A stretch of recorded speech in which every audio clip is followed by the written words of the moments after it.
Ruby Riot. Damn. Oh, oh my God.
Hey, everybody, welcome to HWR's coverage of WWE's Payback. Yes, you saw us last week.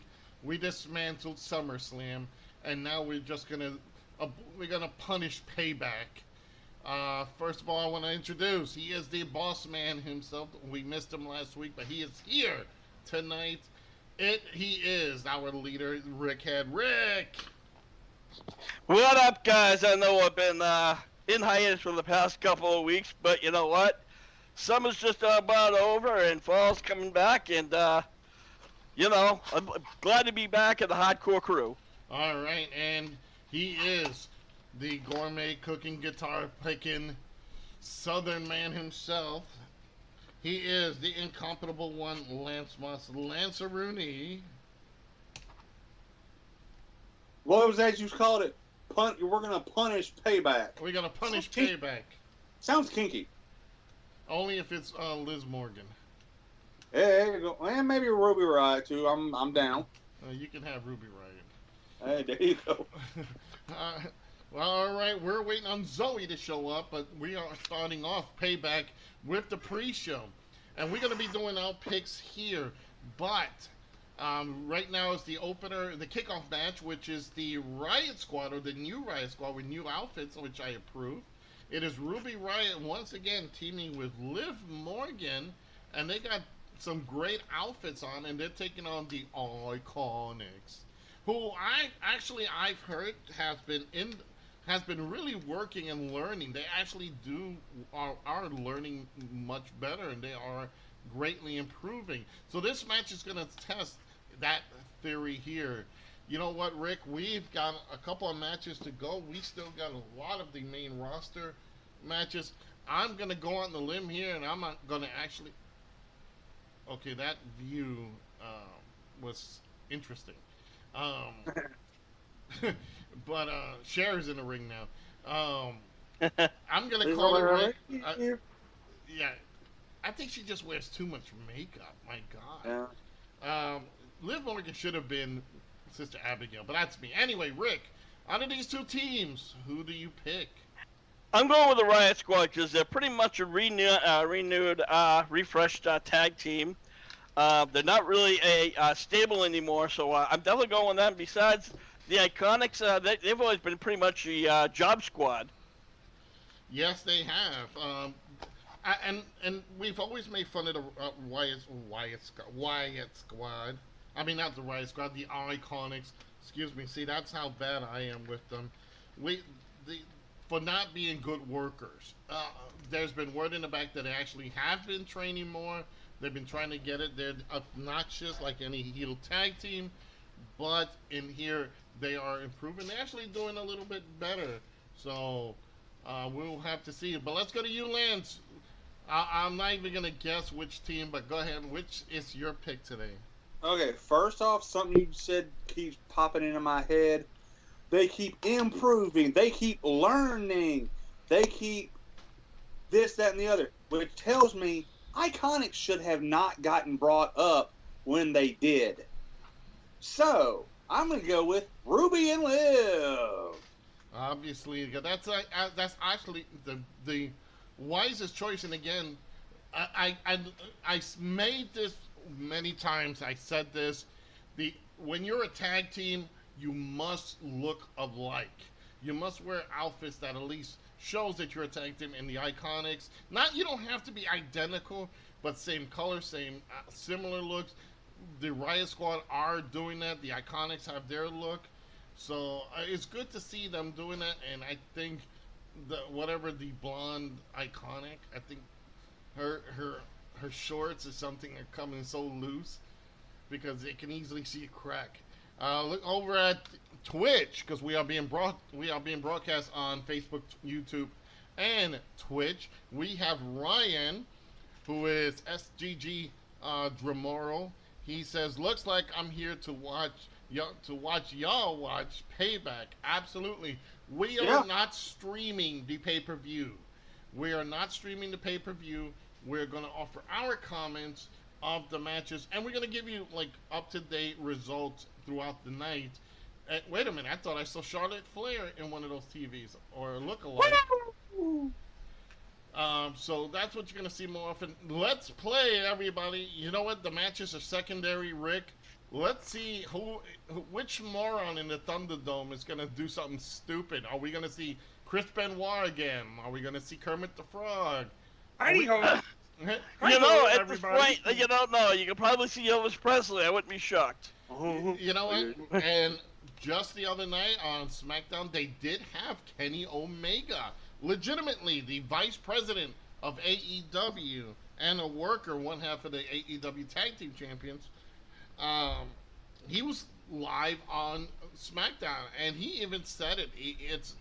He was just there to enjoy the show, and it's not about the wrestling. It's the competition. It's just that. So I think that's a good thing. So let's see how Liv Morgan, if she actually has improved, because I think she was kind of the weak link of the Riot Squad. I'm kind of hoping for a weak link in her top. Me too. Well, here's the thing: when it comes to the Thunderdome wall, I guess is what you would call it. You have to wonder if there was a delay there, so now they can finally pick shit and say, no, get rid of this guy or get rid of this person or whatever who is doing something inappropriate. Yeah, there's a couple of people that I'm trying to look at. Clearly, there looks like one guy who, I don't know, looks like freaking Billy Corgan. There's another person that looks like our beloved Billy Bojo, who's there, the Wrestle Gamer.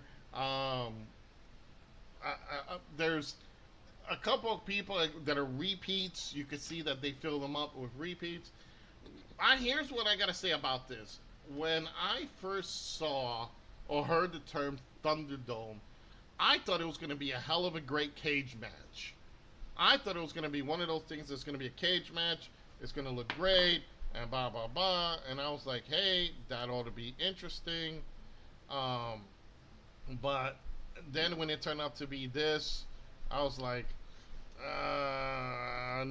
why?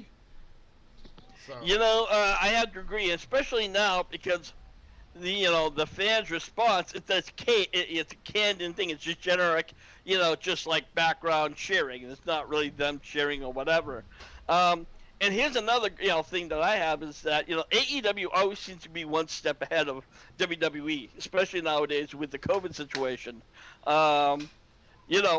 They were in their own arena for quite some time. And WWE, when they got their arena, they decided, somebody just flipped off. Yeah.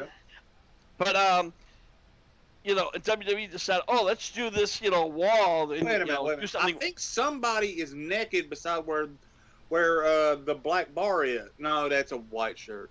Anyway, so you would have figured that WWE, I understand they were desperate, they wanted to try something original, but why not just, decide to say, hey, we'll do the separate fans while we have the chance. And match is over. Yep.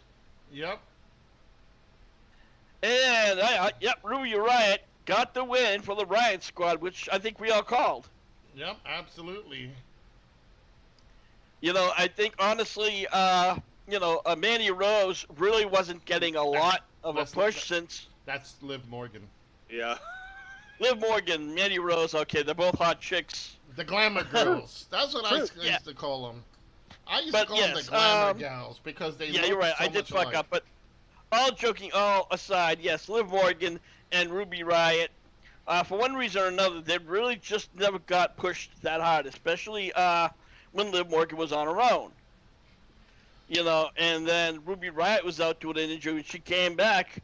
Usually when you come back from an injury, you tend to get some kind of a push, but that just didn't happen. Well, also they had the triple team when they had Sarah Logan in there. We all know that Sarah Logan got married to one of the Viking Raiders. Eric. Yeah, that fucker. And then look, they're actually on stage now. They're with the other. Kiss. Well, I was hoping that, but yeah. I could say, you know what? The person to play a new version of Harley Quinn, if it's not Alexa Bliss, it is Liv Morgan. I think she definitely would have fit the role for with the Fiend.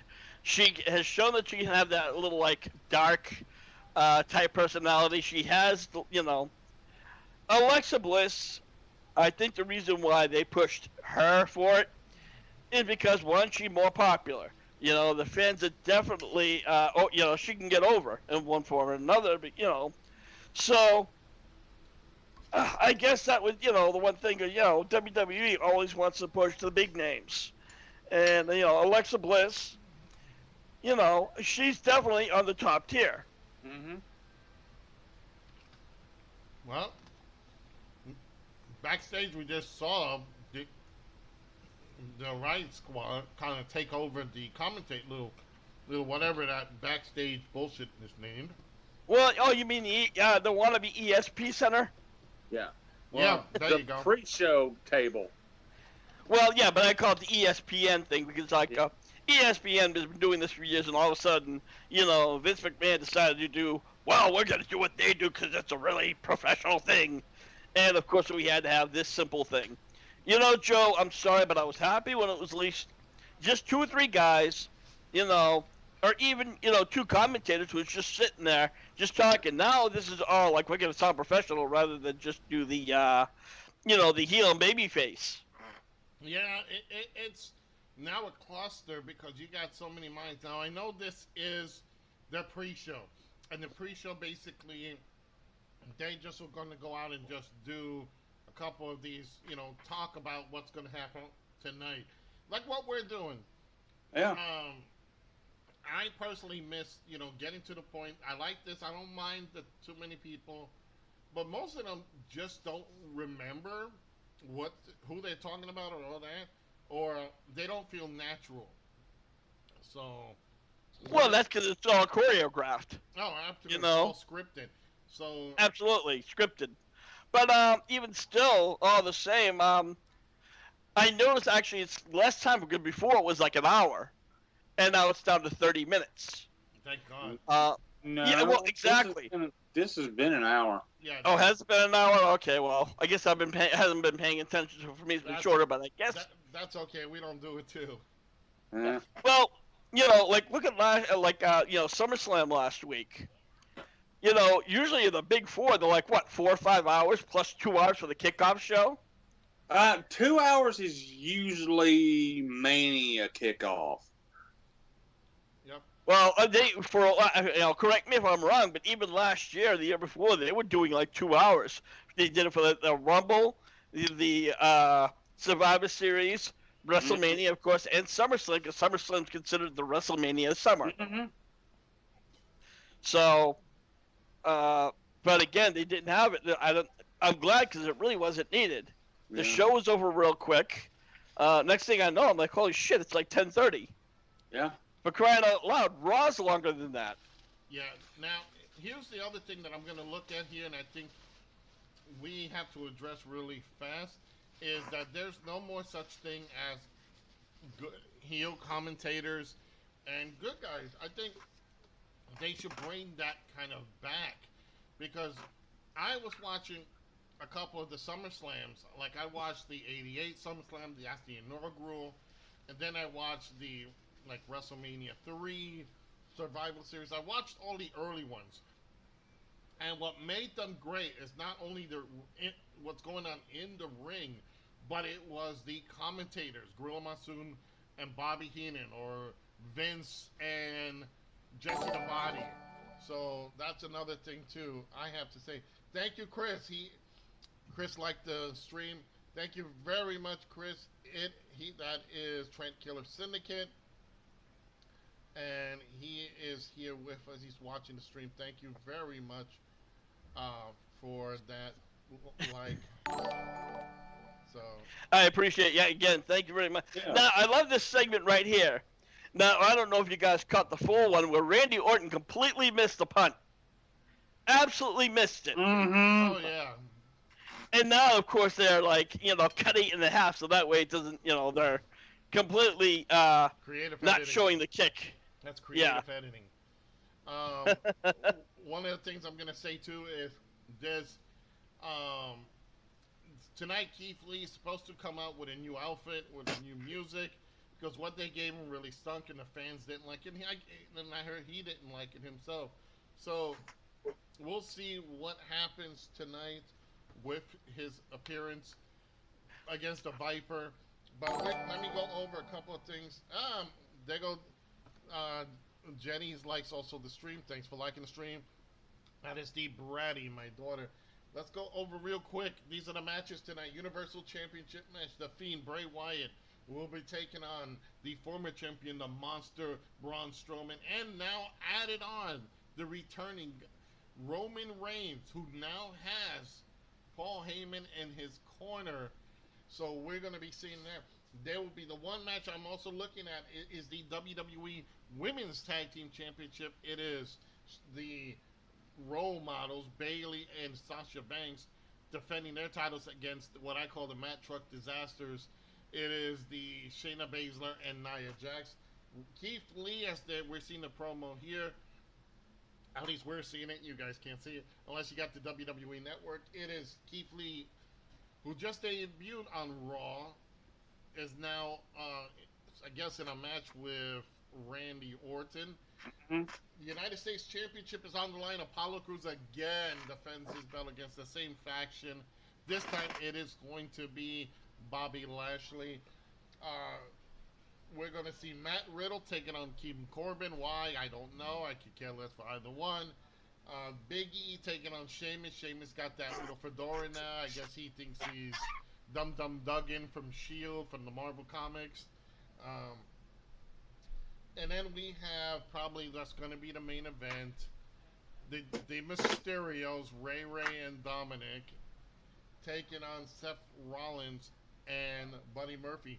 Rick, you wasn't here for the picks, but we're going to do the picks right now. And I guess they're going to soon come up to that Keith Lee, Randy Orton match. So let's go real quick, Rick. Let's go for Matt Riddle versus King Corbin. Well, I'm gonna be honest with you. King Corbin for me has always seemed to kind of be a clown. Um, Even when he was Constable Corbin, he just I don't know. I mean, but then again, I haven't seen him for months, so I can't really uh, give that get But when it comes to Matt Riddle, he's truly one of those guys that has like a lot of talent, and I think you're gonna see strength. And I'm gonna just go right now, no questions right now with God, my brain is not working tonight. I'm stoned, so I'm gonna have to go with Riddle. Riddle definitely is gonna be my pick for the night. All right, so I'm gonna have to also pick Riddle myself. I think Corbin is not doing well. He's not. He's just a filler, and I think this is just an added match just to give us extra time. Lance, we did not get this match, so who do you pick? Riddle me this, bro. Oh, all right. Another match we didn't get get to pick was Big E and Sheamus. Now I'm gonna look at both guys. I think they're gonna push Big E to do a singles career. Coffee had his world title match. You know, he's been a champion. He got his separate push. Now it's time for actual Big E to make that step. So I'm gonna look at Big E coming out of this. Lance, Sheamus, or Big E? I'm going with Big E. All right, Rick, Big E or Sheamus? Well, everybody would think that it's gonna be Big E, and you know what? That will be the obvious question. But I think really, it wouldn't shock me if Sheamus gets some kind of a win because right now Big E's just kind of like pissed off. If he wins, then it's really not. It's just gonna be justified. I think if he loses, it's gonna make him far more pissed off and So I would like to see it go that way, but I guess the politically correct way to go is with Big E. But I'm just gonna say it would not shock me if Sheamus gets a win. All right, you know what? It makes a lot of sense too because if they Yeah. push Big E as a heel, he'll lose that gimmicky, you know, group. I even forgot and shamefully I forgot the name of the group that him and Coffee New Day. New Day. It'll be a dark day because the clouds, Oh, the no. storm clouds, will be coming over because Big E will turn evil. All right, so let's go to the next one, Rick. Let's go to the United States Championship. Apollo Crews defending his belt against Bobby Lashley. Now in SummerSlam, he did defend his belt against MVP. It wasn't a bad match. It wasn't a great match. It was a decent match. So now they're throwing big Bobby Lashley. Who do you pick out of this? Well, Bobby Lashley, I know, none of us really care for him. He's just this big brute type guy with very little wrestling, ability. So, and of course, you have, the Hurt Crowd or the Hurt Company, whatever the fuck they're called. Hurt Businesses, that's the name of it. Shows you how well I've been following WWE lately.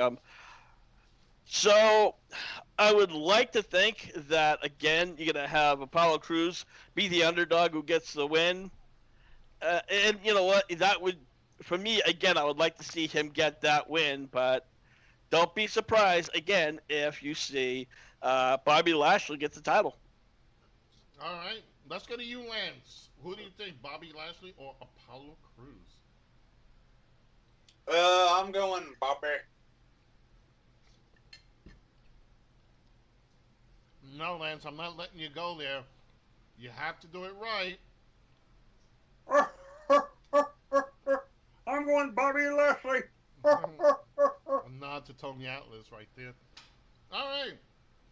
I'm going to also pick Apollo Crews in this because I think he really needs this belt. He needs to keep going. He needs that little push to keep going. We are now watching. Payback is now beginning. Again, go to the WWE Network and put in your $9.99 for this pay-per-view. And we are buying. no thing endorsed by WWE, even though we want to. We at least give us something, But again, thank you for tuning in. This is HWR's coverage of Payback. We are offering our commentary, our opinions, and the results throughout tonight. If you're watching it on the WWE Network, turn down Michael Cole and listen to us because we are going to give you far more entertaining stuff. Rick, let's go to the next one. I know Lance and me picked this. I'm going to ask you, Keith Lee or Randy Orton? This is Keith Lee's debut on the main roster and his debut on the main roster pay-per-view. Well, you just said it right there. It's his debut. And also, I find it kind of funny that Drew McIntyre is not a part of Payback. So don't be surprised if we see, McIntyre be, a factor in this match, one way or another. But I definitely see Lee winning. All right. And again, just added that we didn't get to see, you didn't get to pick the Women's Tag Team Championship. Who do you pick out of this? It's going to be the disasters of the Matt Truck, Shayna Baszler and Nia Jax, or the role models of Bayley and Sasha Banks. Now, before you answer, WWE kind of gave a little bit of they kind of gave away a little bit of the spoiler here, because now on the WWE Network you can actually look back on the Sasha versus Bayley feud. So they actually have a little video. I guess that's going to be a little program that you could watch. So Rick, Well, there you go. This is not the first time WWE show their hand. And sometimes they can do that as a swerve, where they're going to think, Bayley and Banks are going to win, are going to lose because they're in a fight.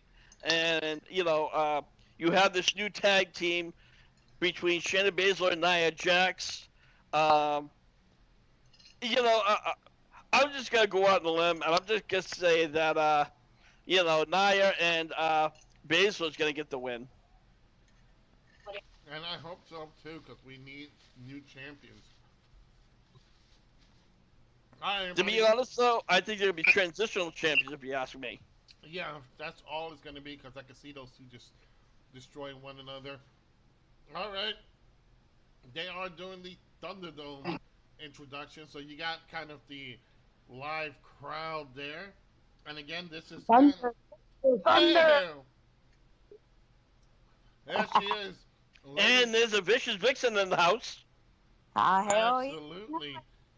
She is the one and only Kentucky Zone Wrestling's very own Vicious Vixen, Zoe Nightshade. Zoe.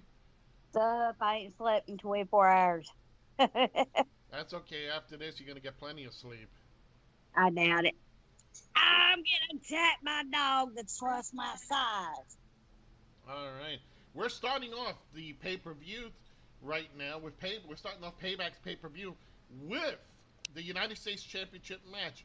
Bobby Lashley taking on Apollo Crews. Bobby is coming down the ring with Shelton Benjamin, who is the 24/7 champion, and with their manager, wrestler, MVP.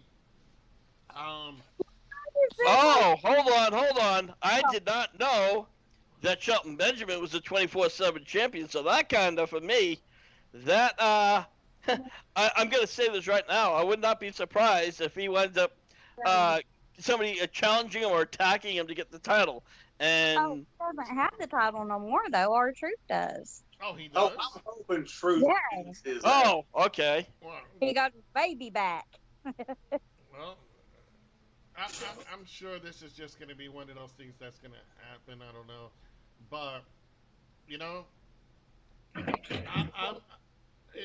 this can't go on for much longer. And unfortunately, with this trio, the Hurt Club, or Hurt Business, or whatever, taking on the, Apollo Crews over and over, it's going to dull it with the fans.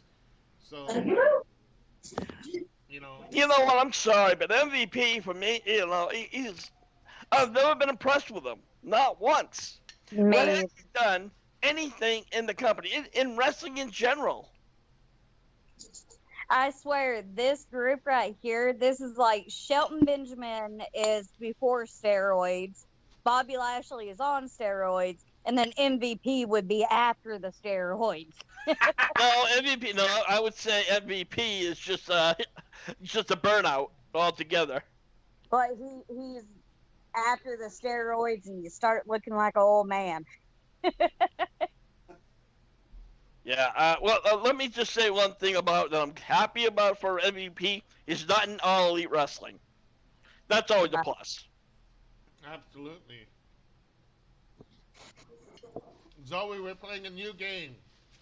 Oh no, I ain't got no alcohol to be doing shots. No, we'll save that for the big shows. Oh, okay. The game. Where's the big show? Yeah, right. We are looking Save at. that for next week's All Out. We are looking at the actual Thunderdome, the monitors in the back. Yeah. Now it's been verified that Kenny Omega was on was on SmackDown. He was in the camera. So I thought it was just like somebody stole that off of like an old interview that he did. No. well, he Oh, actually. okay. I mean, I think I saw someone that looks like Jim Cornette. Oh, God help. Brian Last has been trying to hook that up, by the way. I'm kind of shocked that we're not seeing Enzo Amore on here. Oh, How you doing? No, he would have a sign. Please, I need a job. yeah, you know what? Again, I'm surprised by this. I'm surprised that no fans are around. I saw there was a couple people with masks, but the game is Spot the weird person. There's a couple people with masks I see. There's an actual guy dressed in full Saudi Arabian gear. Yeah. So we're seeing that. There's a father with his daughter, which is pretty cool. That's nice. Oh yeah, Yeah. that's nice. I used to do that with my kids. We used to watch all the pay-per-views. And the funny thing is, if you notice, that half of them are like, "Yep, okay, this Right. is the pay-per-view." Yep. Not like a real response. Kind of like I'm just watching the match, watching this, and I'm like, I'm not really like. For what it is, it's all right. It's a decent match, but this is just typical. What the hell is that Bobby kid Lashley. doing? Wouldn't it be hilarious if they're actually watching a different pay-per-view? Yeah. Hey, here, well, we're showing you WrestleMania 3. It's only a matter of time until one person stands up and pulls out their winky and starts shaking it. Oh, you know. Clear tonight. Yeah, you guys know where my mind is. My husband been gone to work too long. I haven't finished. And John Moxley escaped from my closet, so yeah. Well, you know what you gotta do with hubby, right? You gotta get like a Zoom account. True. Just, you know, for those Okay. lonely nights, and it's just like, come on. Right. Daggone! Throw him out again. Make sure he lands on his head. All right. Whoopah! What the hell? Nice. Ah, here we go. We And have of course- Shagger, who is following us on Facebook. Thank you for that. Thanks for liking HWR's broadcast, or should I say it's in conjunction with Golden's Realm. But you can see it on HWR chat room in the group section on Facebook. So, And, you know, again, Bobby Lashley, he has more just power moves than, you know, where you have somebody like Apollo Crews who is, has speed and agility. And, you know, I've never really been a Bobby Lashley. Even when he was in AEW, Impact Wrestling, you know, he was, you know, dominating everybody. But then again, there was nobody in Impact that was, you know, that really needed, you know, that was worthy of a push. Right. Now, Uh, I'm gonna what throw time? this out there, and I'm not making it to be racist or anything. And this is Okay. usually Vince's joke. Okay. Not only do you have Bobby Lashley, who's African American, taking on African American Apollo Cruz, but there is an African American referee. Oh, dude. Why? I'm making it. It's like Well, honestly, I'm gonna be fair. Again, I don't that see the road, doesn't matter. the I'm need just for that. saying. Yeah, I'm just saying. It just looks weird. I Looks weird. I don't see how that looks weird. Send You your, know. ladies and gentlemen, send your hate mail to Joe at Scolding. Yeah. bring it on. If they can't laugh at something, then there's obviously something wrong with the planet. In today's, right now is today's society. That's the last thing you want to do. Ah, So, nah. You know what? I'll tell this to the woke society and the cancel culture society. Go fuck yourselves, because this is America. At least that's the last time I checked. We were still in the United States of America, where we have the First Amendment and the Second Amendment. true. Now, here's the thing. Right now, if you looked up above the ring, they had like the big screens, as if there was actually real fans on in the arena. What's the fucking point? Because everybody's just watching it. Well, here's There's the thing. no need for it. Yeah. But the thing is, they're doing the smart thing. They're interacting with the people, because the people can still see the show. They're still watching the show. So here's the thing: they're actually doing that, and the fans are watching it, and they can respond to that. So I'm talking about the big screen above the ring. Above the ring. There's like those. For those who are in the crowd. For those who are in the nosebleeds, couldn't really see the show, they would at least be able on the big screen. They could still be part of in the element. There's a huge difference between watching something on TV and being actually in, the room where you could feel that energy, where people are screaming and chanting. Well, hey, it's an oopsie, so we'll just leave that. They want to give it that feel, That's all WWE's been doing for the past years, oopsies. Right. Well, one thing I've noticed too, that there's a lot of people. There's a couple of people I've noticed that are basically with green screens, but WWE does not activate their green screen, their chroma key, so they still have that. It looks like still like the green screen. Zoe. Yo. You got a lot of background noise.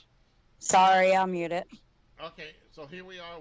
Well, let's go back to this match we've been yakking out here. It is Apollo Crews did a beautiful leap off the second rope onto Bobby Lashley, like a beautiful press, and only got a 2 count. Now they're back up. This has been going back and forth. I haven't really seen a clear, definite winner here. It's just both of them are, Apollo's been using, and I like Apollo. Apollo's like, keep giving him the push. This dude can actually, be somebody if they give him the chance. Here we go. Is this going to be Atomic Drop? Nope. Bobby blocked it. Bobby with, nope. Now, Spine Buster, a la Arn Anderson. The spine on the pine. Yeah, beautiful. I love that move he does, that nice flip. Wait a Yeah, minute. a I nice counted standing 3. I counted fucking 3. Well, no, I disagree. What happened is the ref got on the ground with a hand. That doesn't really count as the first hit. It's 1 and then 2. He has to be down and then count from 3. Just because you hit the mat with your hand does not count for a 1. I've made that mistake more than once, but then you have to consider that one thing. You always got an answer to Hell McMahon. Well, I figured if I make a lot of, bad excuses for WWE, I figured maybe they'd hire me. Well, here we go, Bob. Well, partial back suplex. Zoe, do you call it like a botch? That was kind of a bad partial suplex. I don't know. No, you guys are like super ahead of me. Oh. On this week's Botchamania. Lance. No, Well, actually, you know what? That looked to me looked more like a shoulder to back suplex. It Oh. wasn't like a German suplex. All right, so here we go. Beautiful frog Of course splash it's on the not top Nice. rope. Beautiful frog splash off the top rope again. Apollo Crews is the future of the WWE. It's good. Let him hold his belt for a while, guys. Don't take it from him. You know, especially he's giving Bobby Lashley the fight. Lance, this has been more like this has been straight equal. Yeah, this has been definitely an even match. So, But then again, God knows Bobby. He needs somebody that can cover up for his bullshit. Damn! Wow! oh, What a spot! yep. That, I think there's a spot underneath.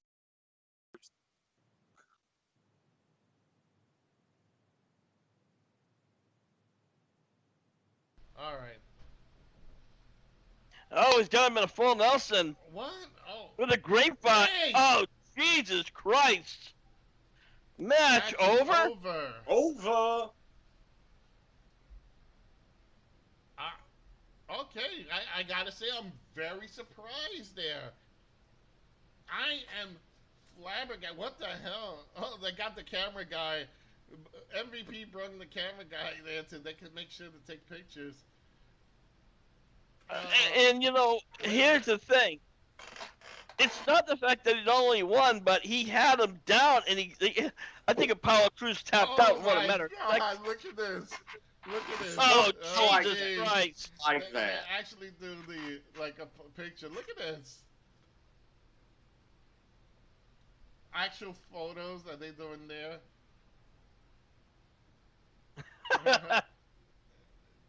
Oh. All right, so let me just say this: Bobby Lashley. Oh, hold on! Whoa! Bobby Lashley is the new United States champion, and wait a minute. And Apollo Crews went out and definitely attacked both. He just attacked all three. Now there was no real interference. No. This was I will honestly say I am very surprised. A very straight back and forth match between these two. I would say Apollo had the more agility, but he went power for power. And Bobby, for his faults, actually held his own. What do you think, Rick? You know, honestly, yes, it was a great match back and forth. It wasn't a dominant match, and it wasn't even a heel win, and that's the thing that, you know, that I find a little bit crazy because, you know, as I said, they were giving Apollo Crews a push, but unfortunately it seems to happen with the lower guys of the totem pole or the stepping stone. You got to give them that push just enough for somebody else to get to the next spot. And unfortunately, we just saw that. I'm hoping the way I saw Apollo Crews attack Bobby Lashley after the match, that we're going to see a rematch where possibly he can even get the winning title back. I'm hoping that's the case, but time will tell. Yep, and again, we are now. Well, it looks like this match has been canned and done. So we are looking at moving up to our next match. Lance, what did you think of this match? You know, Bobby Lashley, now United States champion. No interference, like Rick said. Very straightforward match. Very good match for a kickoff, or for a jerking the curtain on the first match of the show. Shocked that it was a clean win, and that also means it's time for some of this.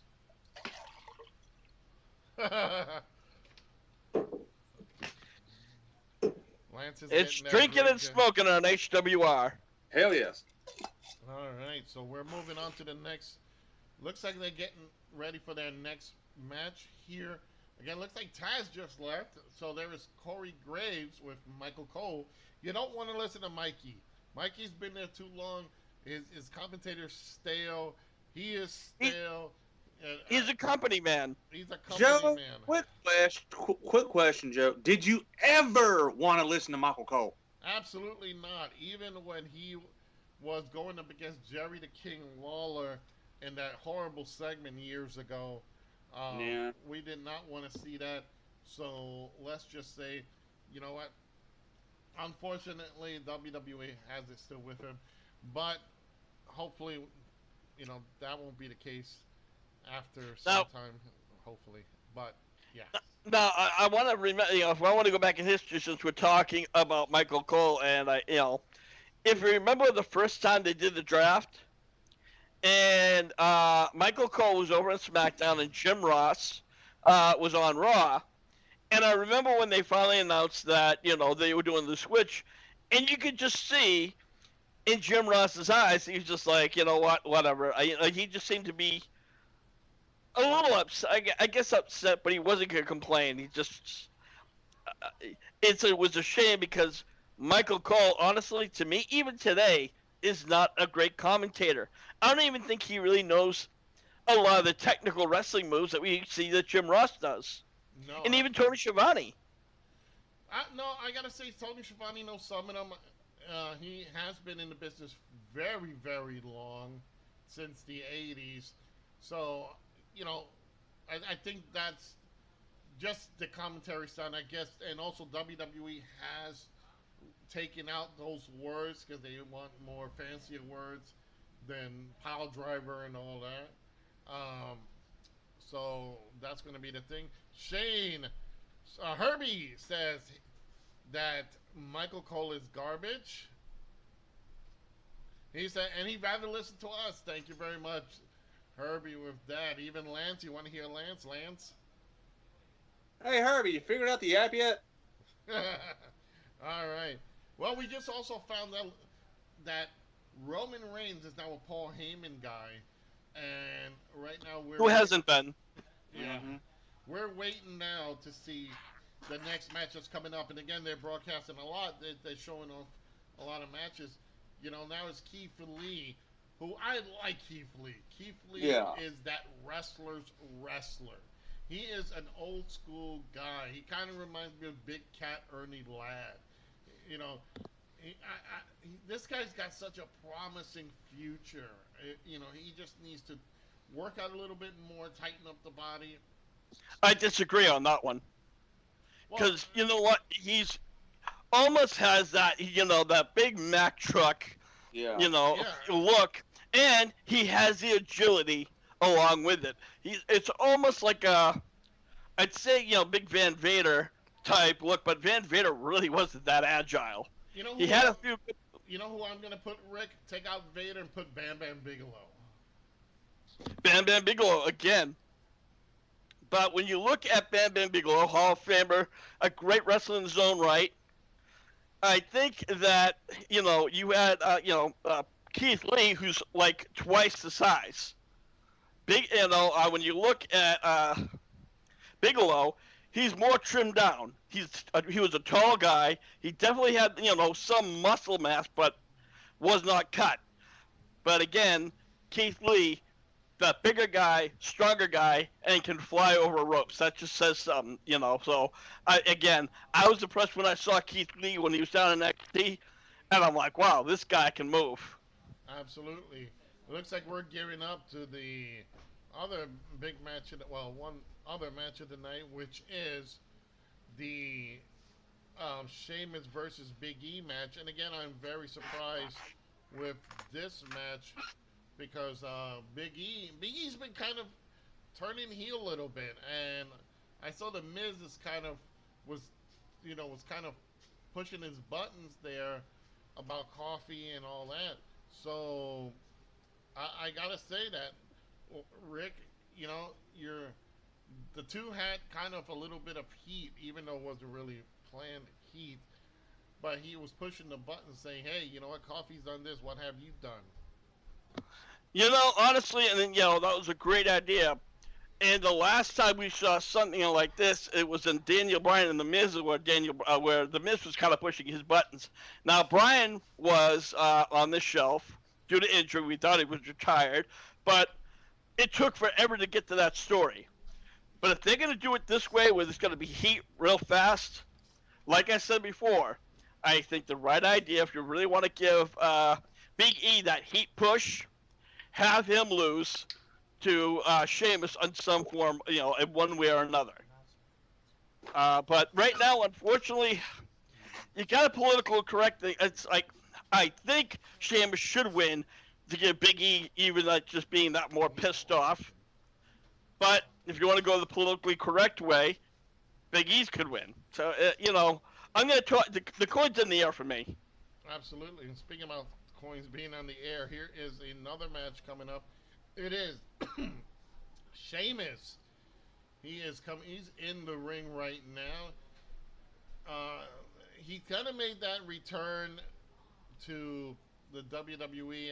He was really off for a while, and now he's back. He really doesn't have a storyline, and he is just here.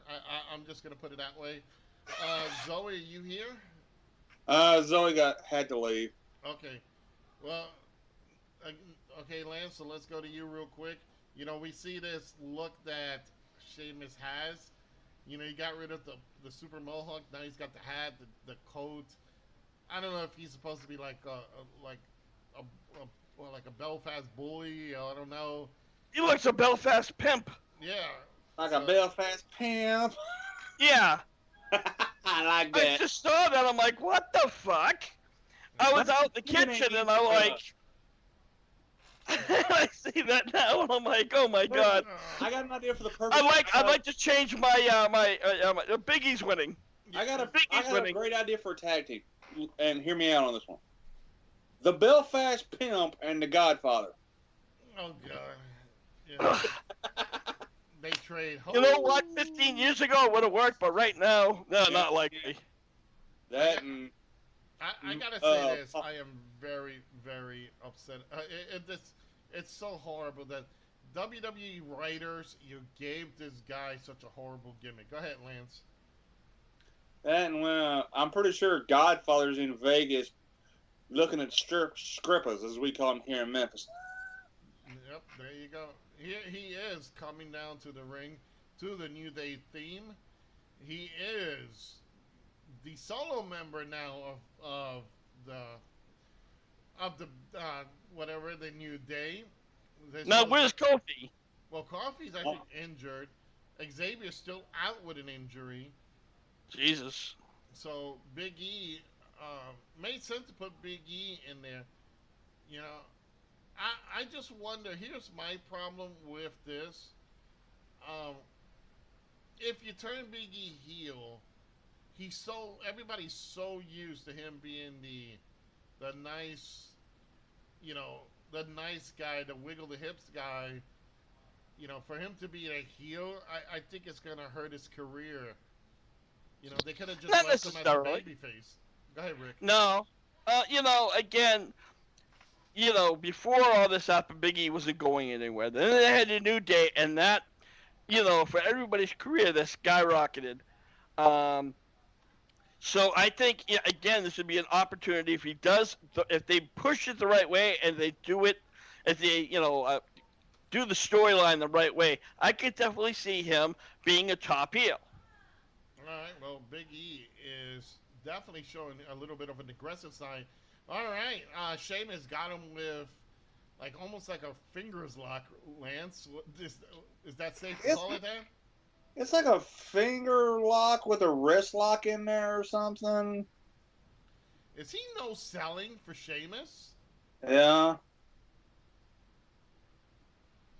Well, I wouldn't necessarily say that because they weren't really in any major, or at least unless you're ahead of me, he's not really hit any major moves. It's just a couple of wrist locks and stuff, and I don't think anybody's really sold a wrist lock. I don't know, but when you get your fingers pulled back like that, you're at least going to grimace. Yeah, or he gave him Sheamus gave him a back elbow to the face, and he still didn't sell it. He just got get this angry look, like Bobby Lashley trying to take a shit. So, and you know what? Here's another thing. If he's going to come down with the New Day whole gimmick thing, how does he turn heel in that fashion? If he's going to turn heel, he's going to have to turn heel after the match in one form or another. Otherwise, I don't see the purpose of him turning heel. Well, and they just also announced on the WWE Network, as you saw, there was a little strip there. You guys, obviously, unless you're watching the network, you didn't see it. But the New Day is going to be hosting a tournament. So, and I don't know what the tournament is. I think it was a bunch of action movies that they're going to review. So, again, Lance, are you seeing what I'm seeing? He's not really selling. I mean, yeah, he is no selling. Boingy, boingy, boingy. Yeah, Roma, how you doing, Roma? Welcome to the stream. This is WWE's Payback. We're offering our commentary and reviews. If you have the WWE Network, check out Payback and listen to our commentary. We're going to be doing. Big E has been really pummeling on Sheamus. Sheamus been trying to get some hits back in, and he's basically been no selling. Thank you, Roman. Thanks for liking the stream. Well, he has to no sell that. All right, so again, thank you, Roma, for being part of the stream and liking the stream. We are obviously going to be here. We're going to go through the whole thing. We're going to give you guys a nice boost of results. We're going to offer our commentaries. We're going to talk about it. So we're going to talk about how the pay-per-view goes. I don't know what fell. Okay. But, yeah, so we're just going to go. Zoe, we had Zoe here and she had to leave. So it's just me and Joseph Scoldren Knight from Scoldren's Realms. We got Lance Moss from Lance Moss TV. We got Rick from Stone Mountain, Georgia. Stone Mountain, Georgia? You gotta be kidding me. First off, I'm not even near Georgia. Well, you're Stone from Stone Mountain. Yeah, but you're Stone Mountain. Fair enough. Well, I think so, you know. He's in Van Damville. There you go. I'm in the 420 Club. There you go. But now, we see right now, for the past 5 or 10 minutes, Sheamus has been working on, and it always seems to be the left knee and the left arm. I don't know what that's all about. And I'm not just talking in this. It's in professional wrestling. If you are trained properly, you are trained on the left side. You basically do all your moves on the left side. When you're falling, you roll up on your left side, like Big E just did. He sat up on his left side. If you're grabbing an arm, that's always from the left side. You're hooking a leg or working on the leg. Sometimes it's all just left side. If you're trained in the opposite way, that means you're trained in Mexico. If you're trained with fast, stiff moves, you're trained in Japan. Here, this is more of American-style training. So, left side, everything on the left. You roll up, you sit on the left. You do everything, it's on the left. Now, for, like you said that, he wasn't, Big E was not really selling, but it seems to be that he's selling that leg now. Well, now you oh, no, he's not. You gotta be kidding me. He literally got up and started walking. Yep, and also here, too. Did you see that, too? He tried to... Sheamus just did a powerful move, and he got back up. Yeah, that's, Now, he's got him in a single crab on the same leg that he's been working on for the past... Again. So, I don't know. Like I said, it so far, sometimes it looks like he's selling, and other times he just gets right up. So either Big E doesn't know how to sell, or it's just one. Well, I think he knows how to sell. I just think he's not interested in selling. I think either that's part of his gimmick, that he's trying to be tough, or that he is literally not willing to sell for Sheamus. And again, I think that's kind of a selfish thing. We'll have to see, because Sheamus is obviously selling for him. Yeah. Could that be somebody backstage told him not to? Yeah. And again, we don't know. We're still going by. But again, everybody, thanks for being part of HWR's coverage of Payback. And here's a beautiful belly over the top Whoop. move by Big E on Sheamus. That's 2. Now Sheamus goes off the ropes again. Oh, Big E was gonna go for the 3rd one, and Sheamus headbutted him. Gave him a couple of headbutts. Corner and no slam by Big E. Big E hooks the leg and beautiful 2 count right there. We're not seeing the smiley wiggle the hips Big E lands.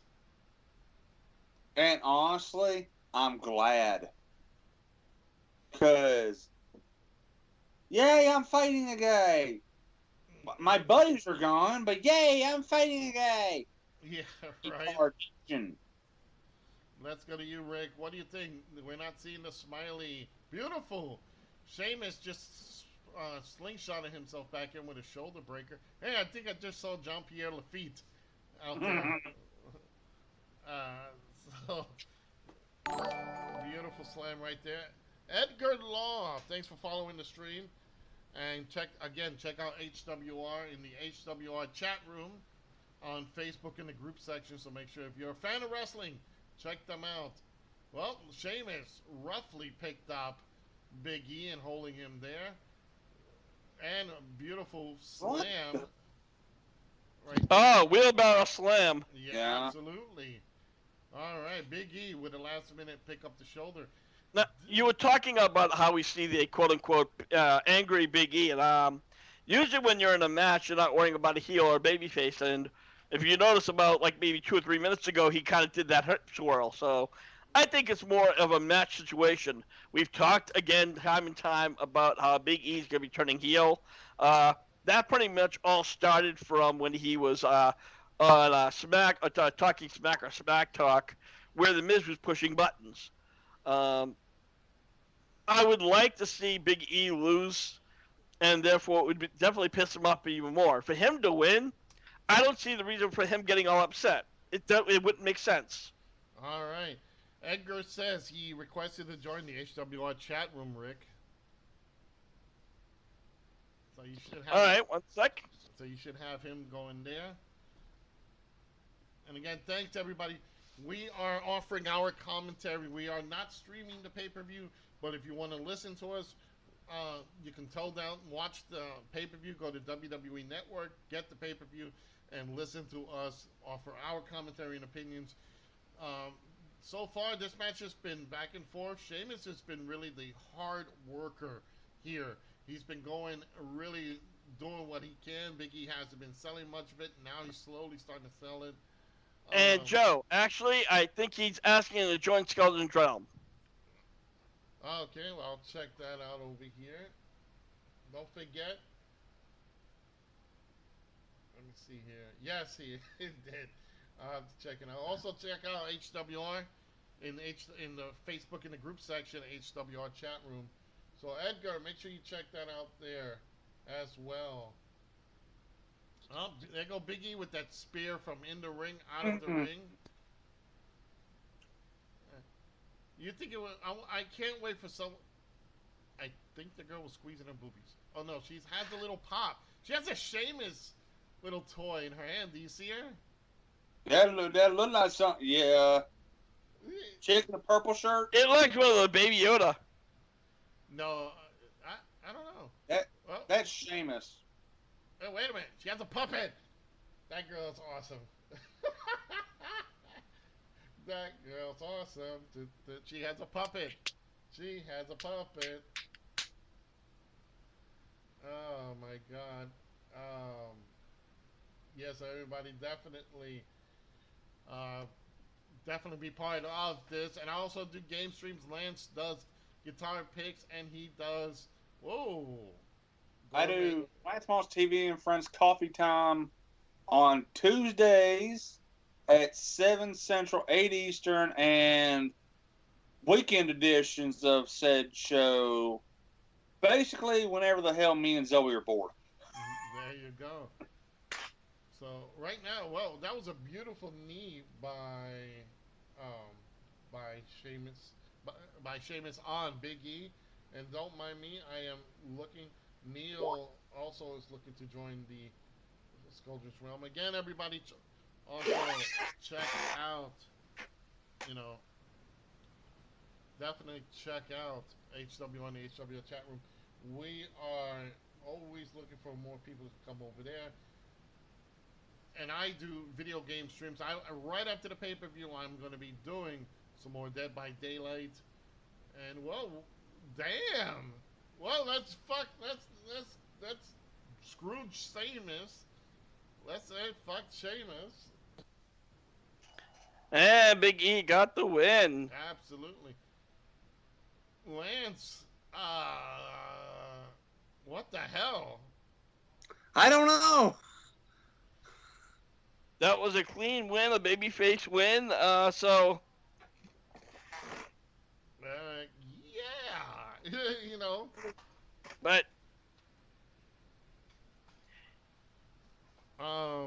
You know what? Actually, here's another thing. Maybe they're not gonna push him as a heel. Maybe they're just gonna give him a push as in general as a babyface. You know, I wonder if that's another thing. We have not really contemplated that. Right now, I'm looking. I think. I'm kind of shocked.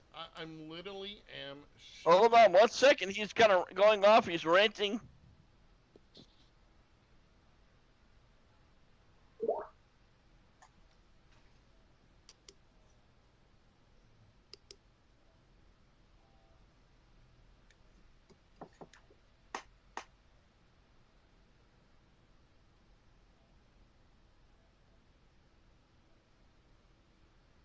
All right, Edgar, you are good to go now.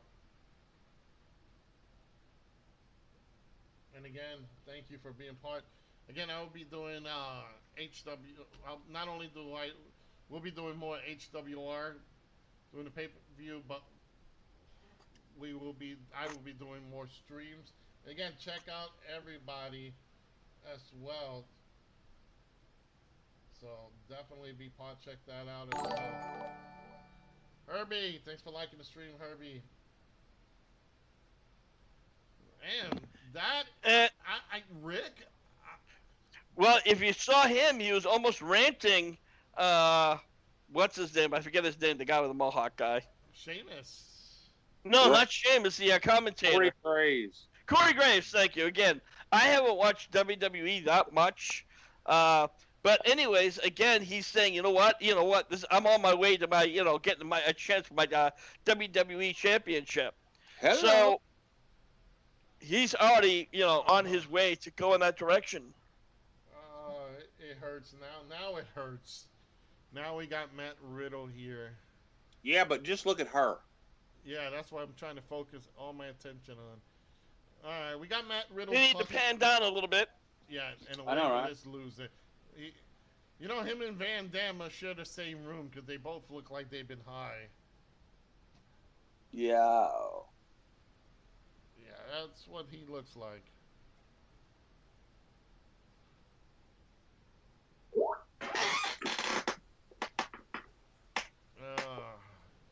This hurts me, mommy.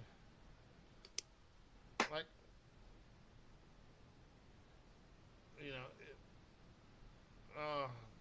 this really is annoying. This guy's annoying as hell. You know what? While we go there, I think he's just thinking, pondering what he's gonna do. He's just like standing there. And this girl looks like she could be the sister of one of the Iconics. Oh God, no! Here are the girls that crashed into trucks. Nia Jax looks like she's the one that drove the truck into Shayna Baszler, and Baszler kind of damaged the truck. She survived, and the truck didn't. Jesus Christ! I'm sorry. Wait a minute, hold on. Nobody's meaner than Tamina. So you kind of have to wonder what the hell's going on. Uh-oh. We already got...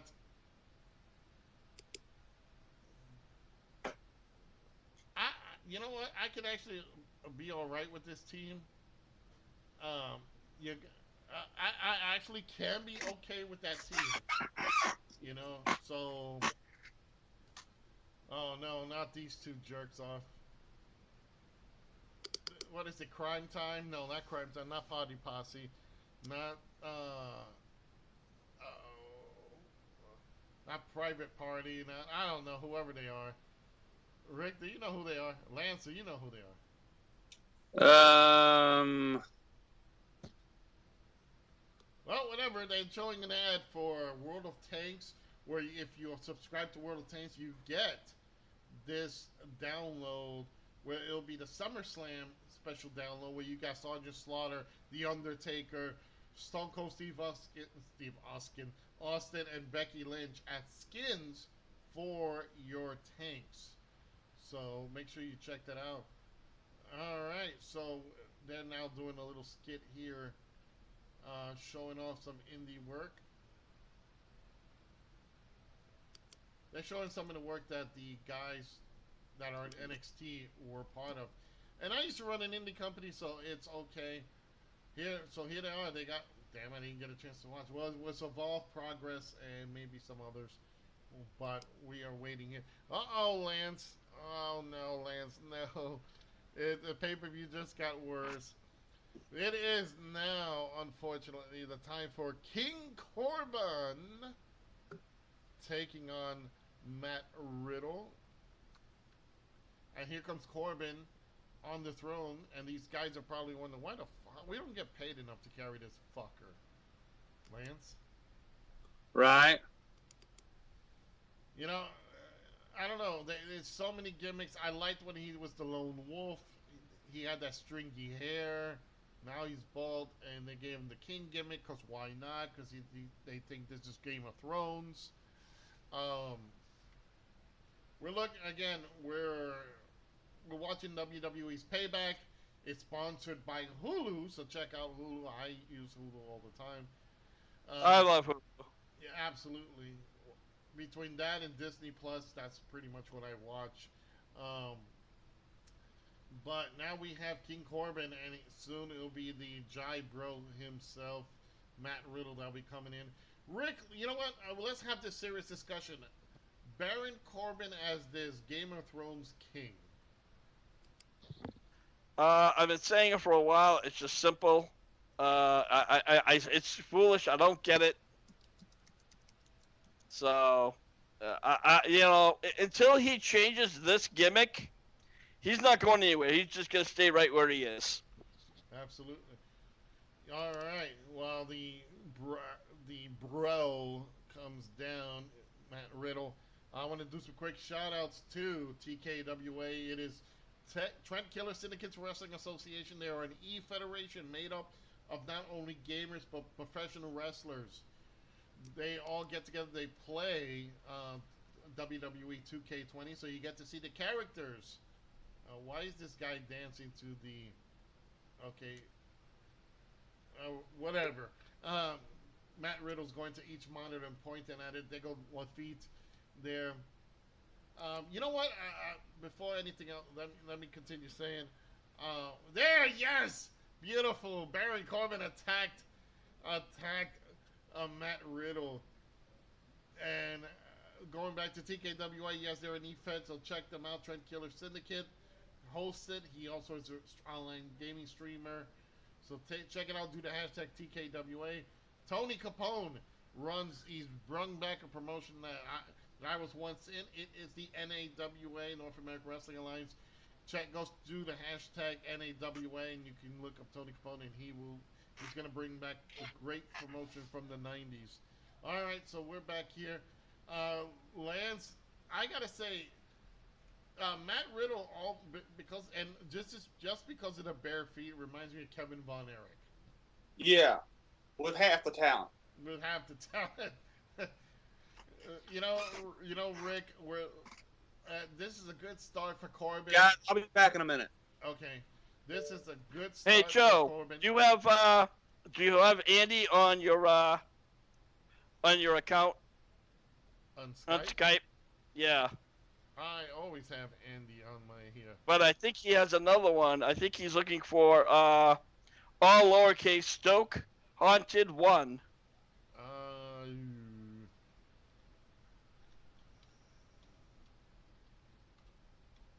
By the way, that is there. Oh, I just saw it. Don't taunt it. There we go. Yes, let's bring out beloved Andy in here. Andy is from the UK. He is part of Stealth Haunted, which is a great paranormal group who used to do paranormal shows on YouTube. They're not going to do. It just shows he's unavailable, Rick. So.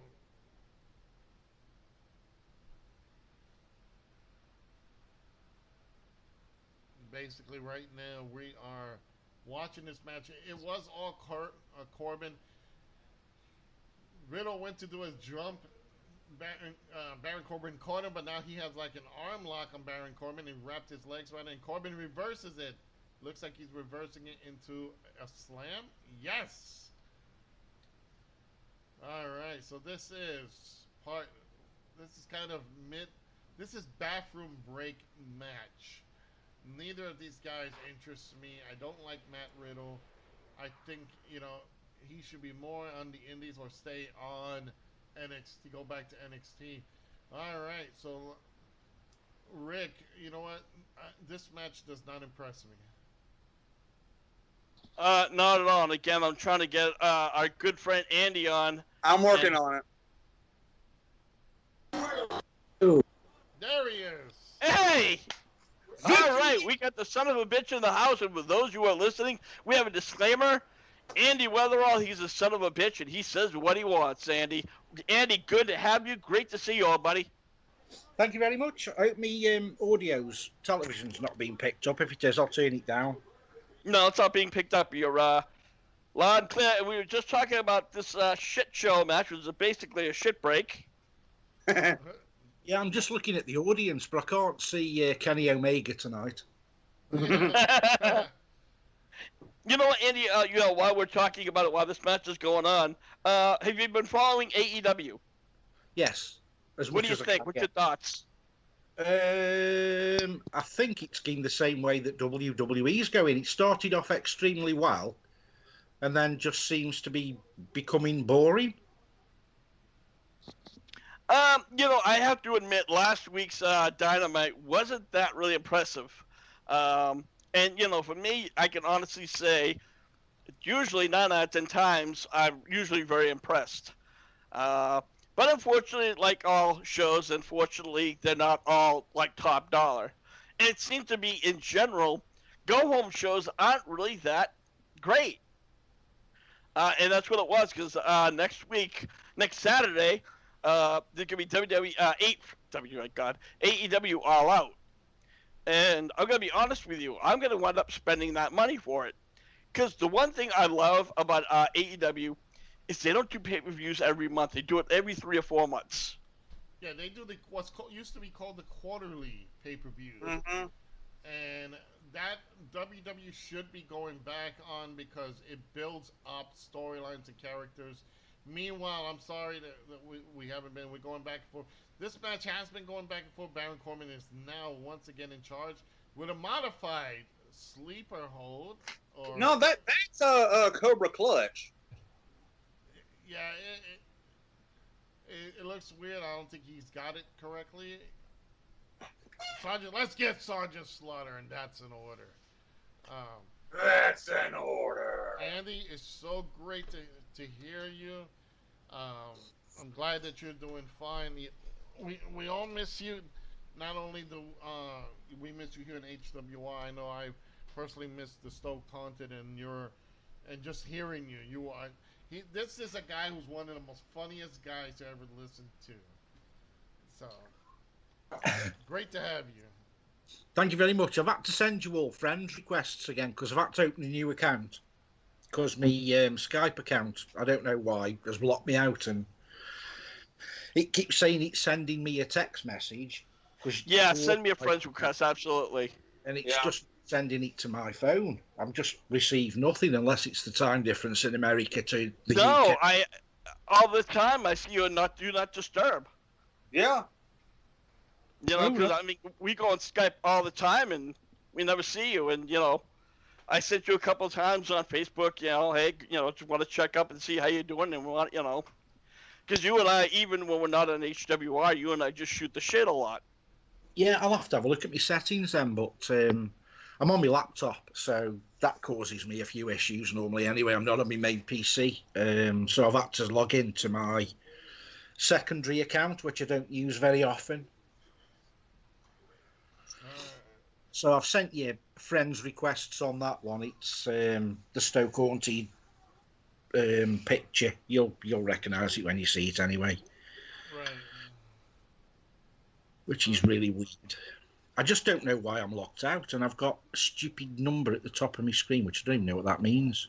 Show participants of... Oh, do I have to click on that? I don't know.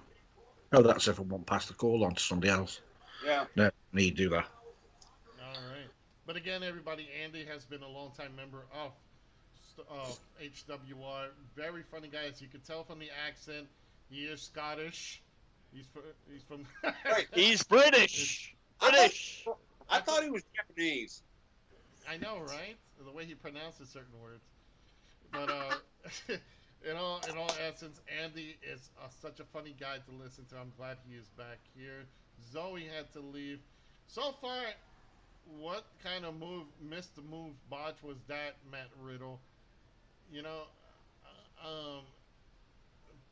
all right, these forearm shots, he just ran over. Baron Corbin's in the corner, and Matt gave him a bunch of forearm shots and just dropped him in the middle of the ring. There goes that split-legged kick to the face. You know, Matt Riddle looks like that washed-up lifeguard. You know, like, Bro. like, hey, bro, I would save you, but that shark just grinned at me, and no way. You know. I can't understand all these wrestlers that think they're good by wrestling barefoot. I mean, Rusev did it, and then after about 3 or 4 years of doing it, he requested to wear boots because it was telling on his feet. Little does he realise his career's dead before he starts, because at some point he's going to have to turn around to Vince and say, I need to wear boots, and he'll say, that's not your style. Yep. Only certain people have been barefoot, and again, the most recognized legendary person that never wore boots was Kevin Von Erich, and even when he traveled overseas and he did shows overseas, all his matches were barefooted. Even his world class days, barefooted. So he's the only guy that actually made it well. And Lance, I don't know if Corbin gave Riddle a slap to knock him down. I don't know. I don't know, but Joe, I gotta disagree with you. There's another guy I can think of. Jimmy Snuka. Yeah. Oh, Bingo! Yeah. Superfly. So, Look at all the people there in the audience. They all look bored shitless. They're probably watching AEW on the other channel. Hey! you know, I have to say, wait a minute. I think there was an anonymous guy there. There's a guy. You know, there's an Antifa guy out there. He has his hood up. You can't see his face. well, I'm gonna just say I know that right now I'm kind of breaking away because I want to get Andy back on my Skype account, and I have your old Andy 2E, which you said is locked out. Boss, just go into the participants of this call, and you should be able to send him a friend request just by clicking on his name. Yeah. I've got Joe and Rick, because all I can see is Lance's icon, then I've got one that says RI on, and one that says hello instead of pictures, Yeah. because we're not friended, whatever. But Well, I might have dump you, that other man. account. I might get it work again. yeah. But I'll leave this for now. At least you know I'm on when I'm on. Yeah, because I have you, Andy. I see you live here, so it is set. I actually added you, so you're good on my end at least. Oh well, looks like the original bro is fighting back now. Baron Corbin is down. Riddle's on the top rope. That's some sort of somersault on him. That's a botched moonsault, what that was. Yeah, and match Over. is over. Thankfully.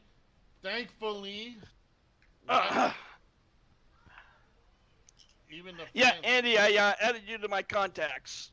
Okay, thank you. Yeah, absolutely. And right now, I just have your little logo as AN. It's not Yeah. really. I don't see your Still Content logo. Yeah, that's what. Yeah, it should come on. I think. I think anyway. It Yeah. takes a little while for the picture to show up. Oh, does it? Okay. Yeah, because that's where I was when I took a minute. I was going to get our son of a bitch. Ah, All right. So, all right, everybody, your winner it is Matt Riddle, and again,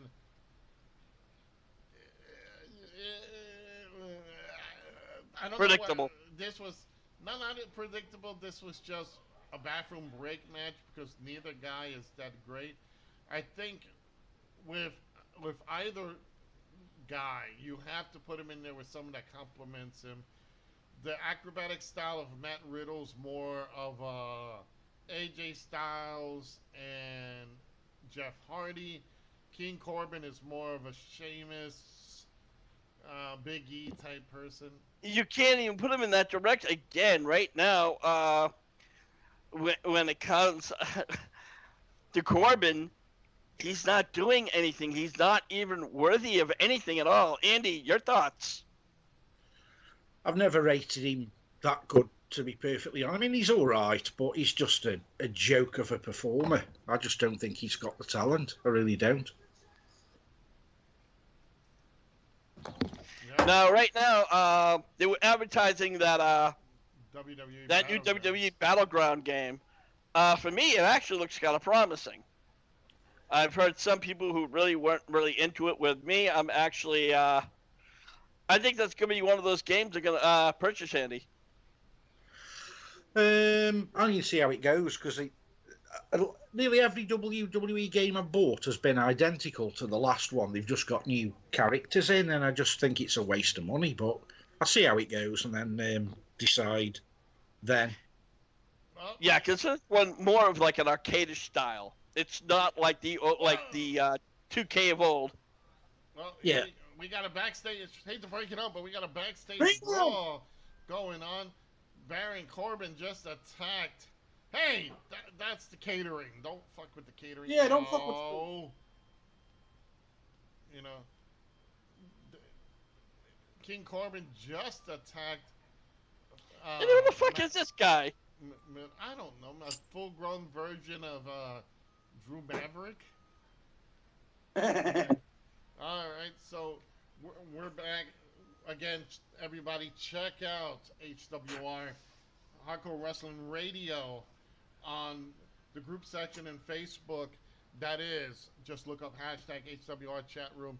And now we are coming up to the next match of the night. It is for the WWE Women's Tag Team Championship. The role models. Look, glory be, who could it be? It's Miss Zoe. right Yeah, she's on back. time, right? She came right on time. Yep. It is. Hey, Zoe, guess who else is in here? Who? We got a son of a bitch in the house. Oh my God, Andy! Hello, how are you doing? You! So we're gonna have to do new T-shirts that call it for Andy Mania. Andy Mania's running wild, brother. Yeah.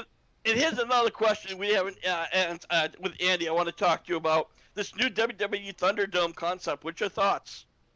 I enjoyed it when I watched it the other night. To be honest, I just thought it was different. Yeah. So you don't mind with all the screens, just the different screens of fans? No, doesn't bother me at all. I don't know. Somebody was telling me that they're going to start touring the UK now. I don't know how that's going to happen because people that are coming from America, as far as I know, have to quarantine for 14 days. So I don't know how that's going to happen, if at all. Well, I know Yeah. AEW has now live fans, but they're very secluded. They're groups. They're in groups, and they're Yeah. separated, so they're not intermingling with each other. And it actually is better than this. The only thing with the Thunderdome is that expect the unexpected. When it comes to recorded shows, you're gonna see more control and editing. When you see the live pay-per-views like now, you're gonna see anything can happen. Like Kermit the Frog, Kenny Omega, a clan Kristen, meeting. and Chris Benoit. All right, so here we are for the WWE Women's Tag Team Championship. It is the role models, Bayley, the current SmackDown Women's Champion, along with her tag team partner. No McGee. with I'm sick. It's Franklin Bra. She's no Steve McGee. Here we have with Sasha Banks, and you can tell there's some sort of heat or something with them. Andy, what do you think about Bayley and Sasha together?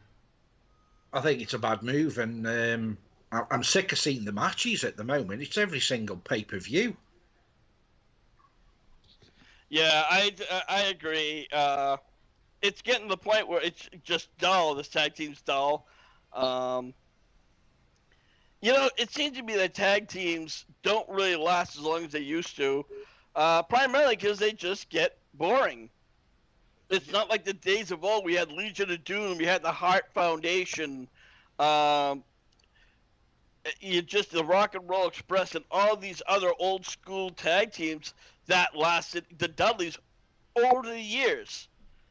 And it's just because they seem just glued together. This are just two buddies or a tag team. Well, you know what? Here, let me ask Zoe this: could it be because there are women that are? Because many women tag teams have not lasted a long time now.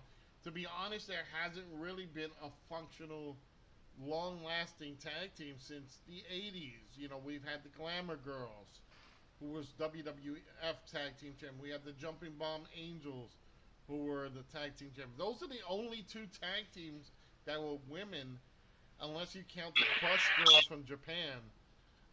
But what about the Bella Twins for the longest time? Do we have to bring them up? Yeah, no. Yeah, Bobs and Bitch and Bellas. No, those are horrible. I know, I'm sorry. But even still, you know what, Zoe, to a point I agree, but I also have to disagree because they've also been in singles. Every now and then they're together, then they're feuding, then together, then they're singles, and, it's not consistent. So, true.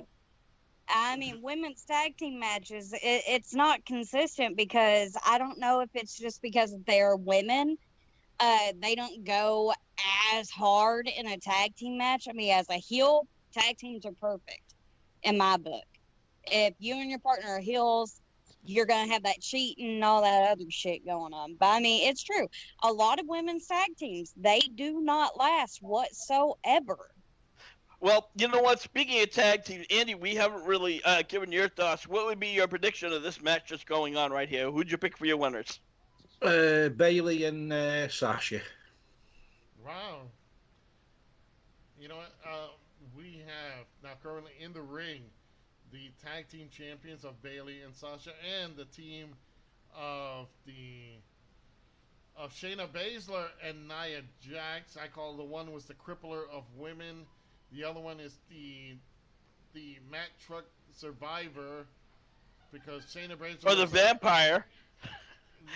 And you know what? I never understood that spot. I'm like, what was the point of that? And it just stopped. Well, it was not like she's related to Nostradamus. Look at that face, or not Nostradamus. I'm sorry, that's the wrong person. I think the same. I think it's the same person who did Ronda Rousey's makeup. Yeah. Come on, yes. She looked like a fucking raccoon the entire 1 year she was there. Well, the thing with Shayna Baszler, I mean, you can't even try to make her look pretty. At least with Ronda Rousey, you might be able to if you work hard enough. I don't know. It's easy to make Ronda look pretty. Her, not so much. Oh, look at that move. Nice. She's kicking her head like a damn soccer ball. Well, it's not gonna knock any sense into her, Shayna. Obviously, you're not learning anything. She can do that to me all damn day. Yeah, break her arm.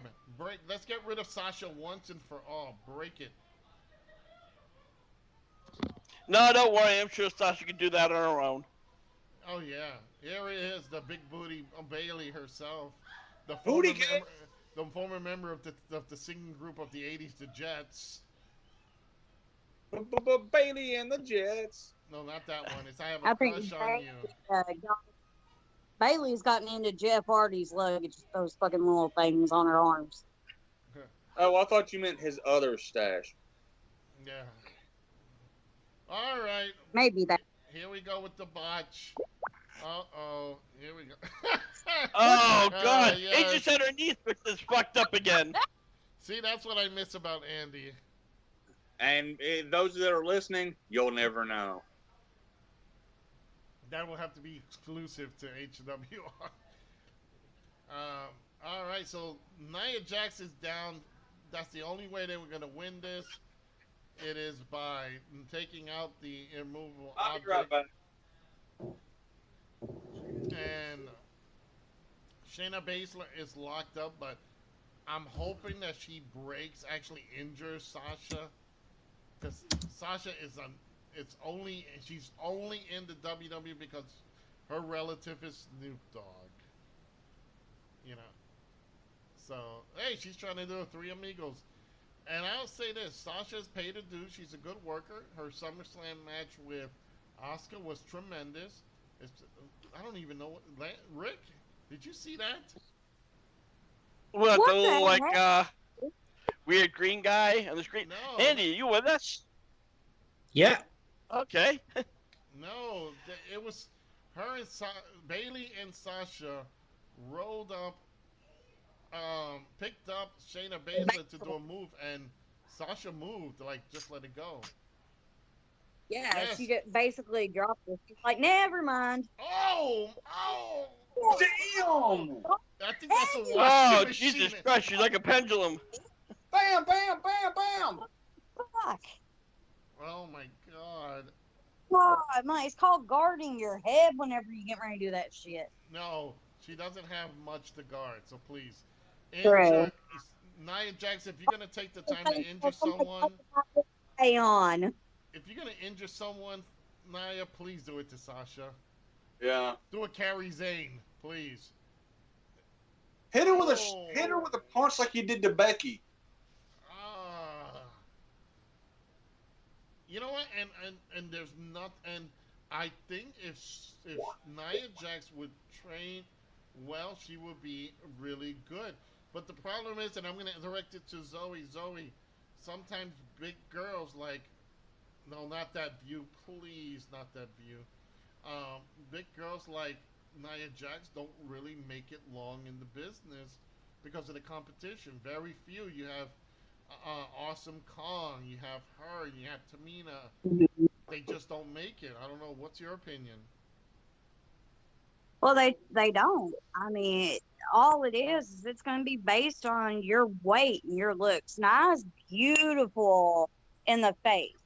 There's no doubt about it. She got a gorgeous face, but she doesn't have the Barbie doll figure, if you know what I'm saying. That's like even if it was me, if I went up there into WWE, I'm a big girl. I ain't going to last that long. You know what, Andy? Your thoughts on that one? She made a very good point in that matter. Yeah, I mean, look when use Mickey James as an example. There was loads of posts a couple of years ago that Vince said to Mickey James, "You're getting a bit on the fat side. We need you to go away and get some weight off." I mean, why should it matter what weight you are if you can do the job? Exactly. I think it's because the pretty boppers don't last long because it was like Andre the Giant. When Andre the Giant was wrestling,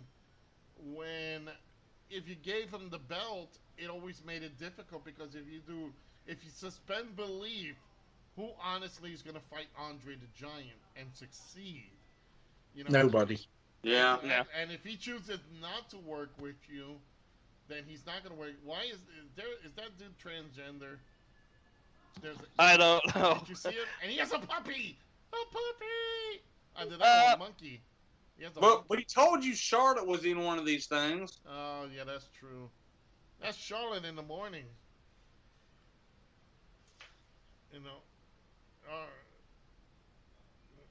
Well, here we go. Whoop. Oh, nice move. Oh! I think that Bailey watched there. I think that was a Bailey botch right there. Oh, another. Oh no, here we go. That was a sucky leg drop. Yeah. Hulk Hogan. She almost walked into it. Yeah. Hulk I Hogan don't know. did So prove far, that. I've not been impressed with this match. It's been very, very foolish and stupid. Yeah. Just poorly executed moves. Andy, your input on this match. Yeah, this Shayna Baszler, now whatever her name is, that's in, saying she's supposed to be a UFC fighter. She's not convincing that she's actually a good fighter. She always looks like she's pulling punches. Well, she has to. Um, I if think anything, if you let her go, she will legitimately hurt someone. Yeah, Right, but Zoe? she's so like, not convincing what she does. It just spoils her being in the UFC, to be honest. She wasn't in the UFC. She was like in the indies of the Yeah. MMA indies. Yeah, But she was yeah, an she- amateur. She was but a yeah, where? Bellator? No, amateur. Oh, okay. I mean, she could still beat the shit out of pretty much anybody in this call, but Oh, she could beat the ones in the ring too. oh You yeah, know, I think, in all honesty, if it's just like any girl from from MMA, if they got enough, if you let them go against a girl who's, let's say, in wrestling, that you're, oh my God, double Bundy splash in the corner, avalanche, avalanche. Bam! I want a 5 count from there. And, oh, come now. You expect me to believe that little Sasha Banks can actually force Nia Jax's head all the way down to the floor. that's not how physics works. Exactly. She should have, what are you trying to do, tiny little girl? And just, power bomb her 50 million times. Or just threw her off, into the ring or something, almost like a buckle bomb. Yep. But What the again, hell? Okay, there. Bailey with Oh, a beautiful shit. macho the blind elbow. tag. Yep, Bailey with a beautiful tag. Sasha with a beautiful frog Yeah, I'm splash. gonna say that Oh. was smart. I think Sasha just wanted to slap Bailey on the ass. It was a beautiful Bailey to Bailey suplex. And she's looking at each other. Oh, it's starting to all fall out. Yep. What's going on? Okay. What happened running was- running knee by Sasha on Tamina, excuse me, on Nia Jax. Well, You know Tamina what? Nia was wearing a Tamina shirt to the ring. Yeah. What I like about I gotta say this though, I feel bad for Nia because her and Shayna Baszler have potential to be champions and they just don't give it to them. Gee, girls, I don't think that was going to happen Good there. God, freaking idiots. Oh shit! Oh, thank Oh God. God! But you knew this time she gave it to him because she walked into it again. Yeah. This is just a poorly executed match. Oh, this is a horribly executed match. Wait a minute, what the fuck? Okay. Wait a minute, Indian? Indian That's Death? an Indian Deathlock. Yeah. Sasha's locked. Bailey is locked. Shit! Oh. Beautiful. Okay, Oh, nice. that is murder. Oh, But she look, doesn't have the look. Deathlock. Beautiful move. Oh, I love it. Yeah, I like that. it's a tap out. We got matches over. Oh, Match over. Andy? Andrew? Andy, Andy, Sorry, I muted my mic. I can't believe they've actually had them win. I knew this was gonna happen. This was a prediction that, only because Sasha and Bailey have been kind of at each other's throats for the past couple of weeks. And they've had the title for a long time. It was starting to get dry and dull, so I figured it was a matter of time. But here's another thing, Andy, that I'd said. They're probably just a, Transitional team. transitional champions. Yeah. finally, it's no belt space. Right. Well, here's I'm another. gonna say this. Unlike what we say a lot of the times, that was a shit match with a great ending. Yeah, But- thank you very much, Lance. I gotta say one thing, everybody. Now that everybody's done, we have brand new women's tag team champions. Let me say that. WWE Women's Tag Team Champions Shayna Baszler and Nia Jax are now the tag team champions with a beautiful finish. They actually used Sasha Banks to strangle Bailey to to make her tap out. So that was awesome. You know, one thing, Rick, I'm gonna toss this to you. Then we're gonna go around the table real fast. Shayna Baszler, she was gonna be the women's champion. They kind of kept putting her off, and same thing with Nia Jax, and they finally gave him at least a tag title reign. At least let's give him a tag title reign. Yeah, but as they were doing the interview, I didn't realize that these two just didn't like each other. That's the storyline they're going with. Yeah. So again, like I said, they're not gonna last as tag teams. You know what? What the fuck is she doing? Oh, it's her fucking thing. Yeah. What's really funny is if they were a little bit more. I think if for some reason I saw that Shayna Baszler took her teeth guard. You know, she's chewing on it. It harkened me back. I got a flashback of the APA, Lance. Zoe, let's go to you. What do you think about the match? Well, I love the beginning of it whenever Bailey had put her shirt over Michael Cole's face. That was awesome. But it was a shitty ass match until the very end. I mean, that hold was, well, both holds, I guess, were freaking awesome. That was great. But the rest of the match was just nothing but botch. Absolutely. Let's go to you, Lance. What did you think about the match? Well, like I said, shit match, great ending. Absolutely. Let's go to you, Andy. What do you think? First, again, welcome back to the team. So, what did you think about this? Exactly the same as what Lance said. Crap match, really good finish. All right. And I'm gonna have to say the same thing here. This match, I think the botches we saw because they were coming from, definitely were coming from Nia Jax on here. But then, again, that's what goes on. But we have new women's tag team champion, and this furthers the storyline now between Sasha Banks and Bailey because now they're no longer dual champions. Well, if you notice, as they were going, Bailey was kind of giving Sasha the hairy eyeball. Oh yeah. So, but again, this is WWE just being predictable. They just show their cards and how things are playing out. And, that's one of the things with WWE is why I've really lost interest.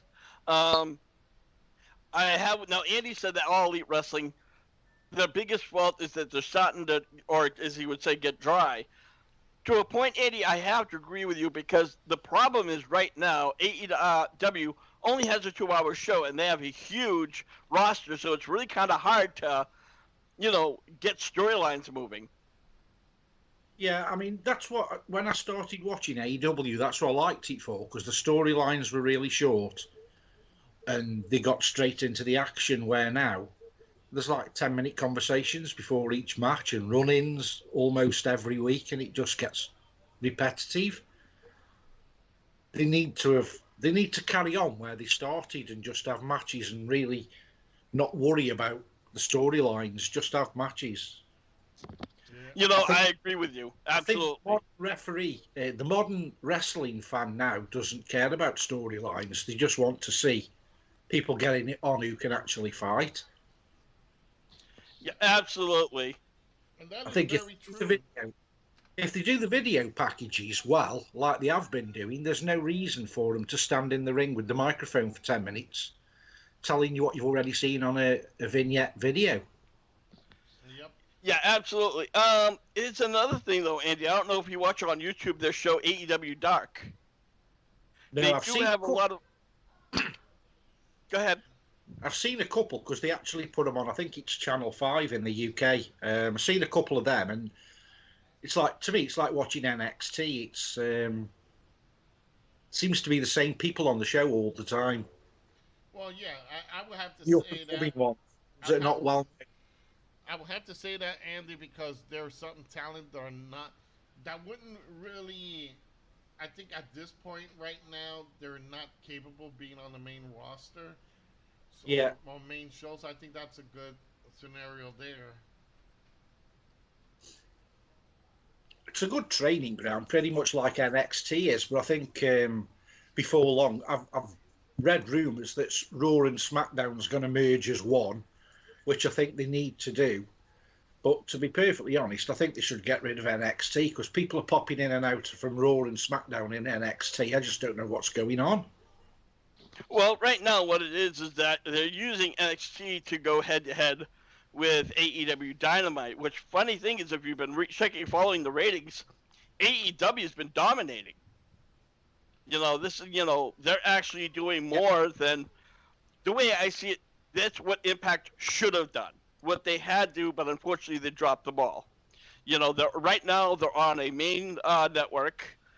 Impact really never was on Spike, which very few people had. Um, they did, they got sponsors. They're doing, they're doing a lot of other things on, between YouTube, between, even their own other shows like Being the Elite, where they kind of follow that storylines even as well. And it just fell short. They just stopped caring, you know. But you had somebody like Tony Khan where he's not trying to jump in. He's not trying to do the Dixie Carter thing. He's just stepping back and saying, "All right, guys." He trusts Cody Rhodes. He trusts the Young Bucks for them to work on the storylines. And I think that's another thing. Excuse me, that WWE. I'm sorry, that Impact failed to do. At first, they did it with Jerry Jarrett, but Dixie Carter kind of got over her head, and she said, "Well, I think I should do it." She wanted to be like a Stephanie McMahon, and it never worked. Yeah, it take at least with Tony Khan, you could say he is in the position of Ted Turner. He's putting his money in the company, but unlike Ted Turner, Tony Khan likes to get in and watch what's happened. He likes to question. He likes to know where it is headed. And I think with Cody Rhodes having that Rhodes experience and having other guys in the back, Arn Anderson, Dean Malenko, Tully Blanchard, he's got the wrestler backstage helping him, and I think that's going to help. All right, we're into our next match right here, and again we have a supposed new storyline. It's a new song for Keith Lee. He's coming out, and a new look. What the? Oh fuck! What Kamal. the hell is that? He just stole Kamala's ring gear. Well, the bottom part. Ooh. No, you know what? They should have had him. That's another fault they do with NXT, wrestlers. They have a great thing, and then they bring them up to a different look, a different music, and it just completely, that's where it falls short. Case in point, the Ascension. When they were down in NXT, they were dominant. They had a huge fan base. They came up, and they make them look like, the Legion of Doom love child. Yeah. No, I look crack babies. Yeah. Or the crack babies. And I think people would have gave them the chance if they would have had embraced the gimmick and be more of a demolition than anything else. I don't know what the hell is he wearing. I don't know. He has a Techno Team 2000 type jacket, and he's got a Looks like he's in Mortal Kombat. Yeah, and he has he got like a furry skirt. Right. Zoe, what the hell? If his hood would have been any bigger, it would have reminded me of Pyramid Head from Silent Hill. No, oh God, no. Pyramid Head, by the way, is in Dead by Daylight right now, so that's more scarier. And Here comes the Andy, let me Viper. ask you real quick. Have you been following NXT at all? Unfortunately, yes. Okay, so would you say that WWE decided to change Keith Lee's gimmick? Is that going to help him or is that going to hurt him? I'm not really sure because I don't buy his gimmick at all. I just. Well, this kind of this thing kind of It's is just- it's To me, he's completely just off.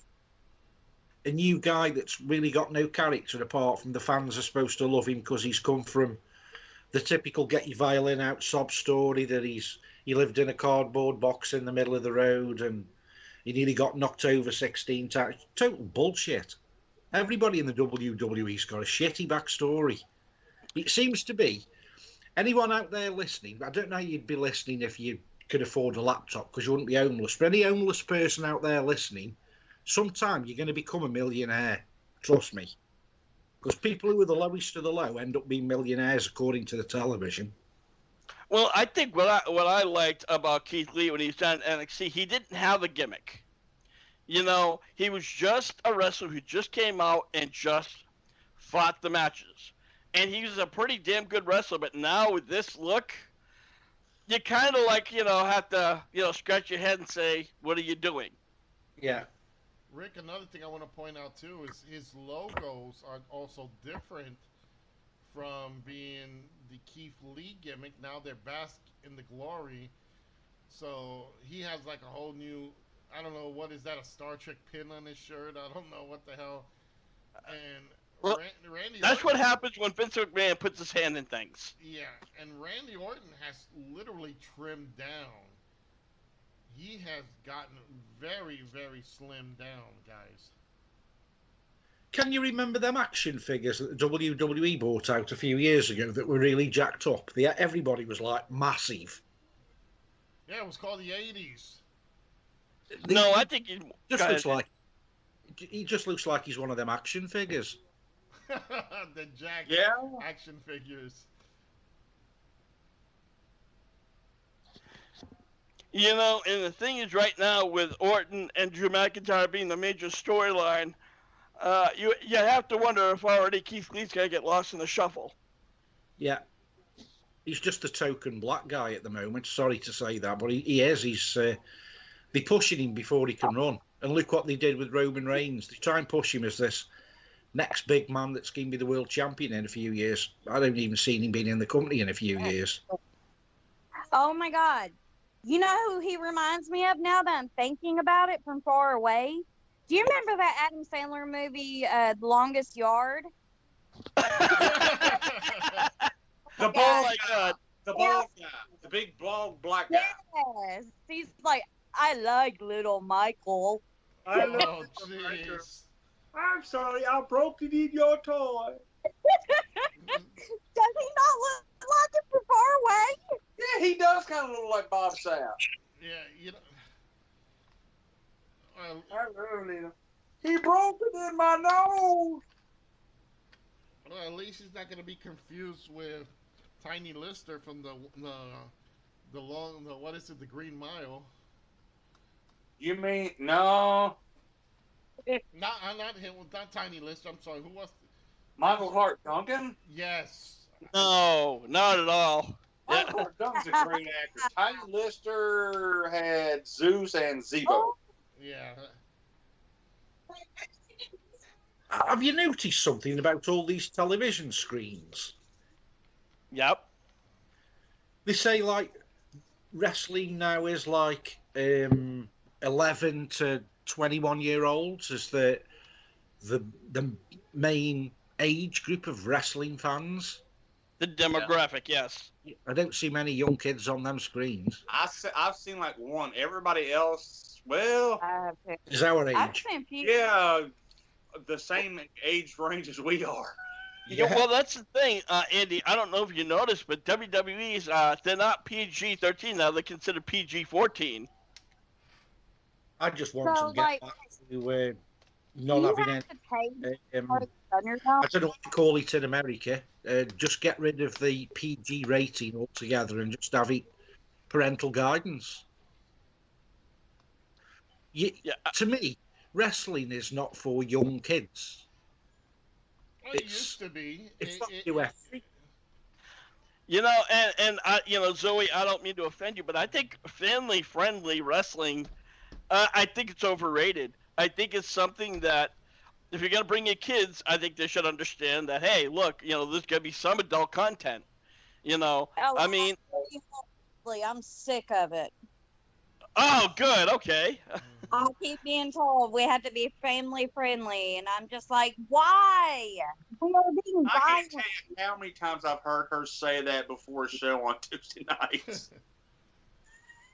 Yeah, What really and- annoys me, I've been watching a lot of indie wrestling on YouTube, and what really annoys me about most, and this is not knocking Kayla or anyone that actually does it, but from what I've seen, and I've been watching like Women of Wrestling and all that malarkey, they look like they've had about 6 weeks in the wrestling school, and they just have not got a clue. If you watch some of these female wrestling matches on YouTube, they're all shit. Yeah, there's. Yes, they are. Yeah, They are really shit. They sort of stand in the middle of the ring and don't know what they're doing. And when it comes for a clothesline, the idea of a clothesline is you lock your arm and you run at somebody with the intention of taking their head off. When a girl does a clothesline on the indies, they sort of bend their arm before they even make contact. So they wouldn't even, if they did make contact, it wouldn't hurt. The idea is to make people believe what you're doing is painful. Yeah, there's. In the Really crowd. skill. there's It's suspension of disbelief. Yeah.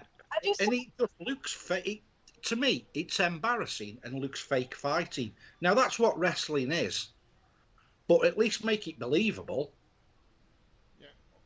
I saw a match. I can't even think what her name is, but Tully Blanchard's daughter. Tessa. Tessa. She is shit. Oh yeah. Yeah, but She is she's complete also shit. fit as shit. If Andy, you'll know what that means.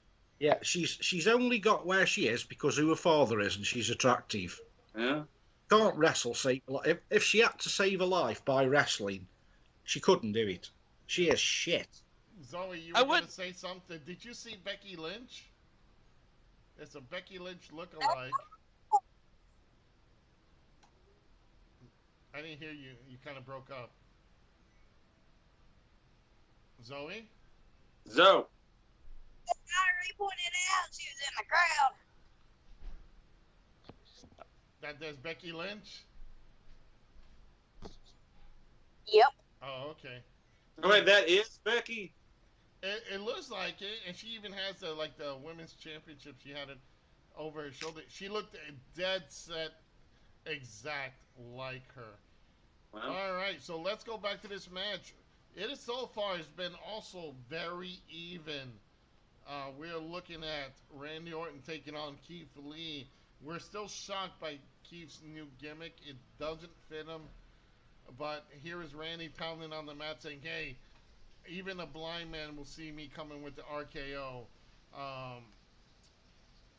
It is, well... No, I knew that was gonna be backfired. You can tell when Orton is gonna setting up for a counter because he does it really slow. What? And- Wow! Match over. Told you so. I told you guys win it. Oh my God. Andy, to brag, Zoe. No need to brag. What? He's Andy? he's just spoilt the again the believable gimmick. I don't know if you noticed, or it might show you in the replay. Have a look at the replay when he pins Randy Orton. When the referee counts to 2, he pats him on the leg like "Thank you." Yep. hold on, here it goes. Yeah, we're seeing the replay now. But anyway, the winner of this match is Keith Lee. Well-deserved match. Orton didn't really need this match because he's got already title shots. But to do it cleanly, Rick, in the middle of the ring, following a power bomb, that Randy gave him. You could say Randy gave him the due. Yeah. Well, again, this is his debut match, and he did have that huge push. I think the only thing, again, for a second we were scratching our head, was a gimmick. But if you notice, he's still kind of doing the whole reach up to the hand with a thumb. So I think right now it's just the music and the logo and And the Star Trek If thing. hopefully, yeah. I'm hoping that they, kind of shed that of him, because Keith Lee doesn't need a gimmick. Some wrestlers need that gimmick to get over. Yep. All right. We're now in backstage watching Paulie. I kept calling him Paulie dangerously. Paul Heyman. My name is Paul Heyman. Hold on, Andy. You were saying something. If you look at Paul Heyman's cheeks, he looks like he's had his head in the wheelie bin. Yes. Has he just come back from being down the mine? Paul is not aging well. He's got those black splotches that are appearing on, like age spots appearing on his cheeks. Yeah. You know what he reminds me of? This is a little bit of a blast from the past, but he reminds me of Fred Mertz from I Love Lucy. Ethel! Where the fuck are you, Ethel? Okay. Now, here's another question I want to throw at Andy. Go ahead. Andy, what's your thoughts on Roman Reigns turning heel? Long overdue. I was jumping up and down the other night when he came in like a child, because I really thought he was going to sell out to AEW. Yeah, he will never sell out. He will never go. No. He's one of those guys that is so set. His top spot is so guaranteed. He is not the type of person that's ever going to leave the company. He will stay in the company until it's over. And speaking about over, ladies and gentlemen, it is now over for us, because it is once again the Monday Night Messiah, Seth Rollins with his little buddy Murphy, taking on the Mysterios. And Zoe, go ahead. Oh, I just said this is going to be my cigarette break match. I'm going to need to smoke some weed just to get through it. Andy, I don't know if you're drinking coffee or if you're just going to just shake your head, or... I'm going to get some caffeine down my throat, I think. You just know that Rey Mysterio and his son are going to win this, just to get the fans to follow his son a bit more. Did you see when he did 619 last week on Last Oh, my God. It was terrible. Yeah, this kid looks like he's mentally retarded or something. I don't know. He's just his face. You know what? I wouldn't say that. I mean, he has no business being in wrestling, but, just in general, all right, I could see that he could do something else. I mean, I could see him doing, like, maybe a football or, Or cutting my grass. Oh, Or maybe God. smuggling drugs over Mexico. Oh, here we go. Again, ladies and gentlemen, if They you keep send your making out. complaints to Joe at Scoldron Night. Hold on, I think Andy's going to Andy's gonna take it beyond my level, so come on, Andy. They keep making this big deal that, my son Dominic. About 8 or 9 years ago, aren't he supposed to have come out as being Rey Mysterio, Eddie Guerrero's child? I'm your puppy. I've even got the T-shirt.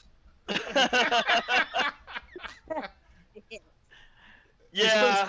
DNA proof and all sorts, according to the WWE. Now suddenly Rey Mysterio's his dad again. Yeah. I'm like And this. his wife looks like Rey Mysterio's grandmother. I don't know where he dug her up from. She must have been wearing a mask when he met her. I know, I saw the wife and I'm like, oh my God. I'm like, You just I noticed saw her and it was nothing attractive. Yeah, and then you know what? I would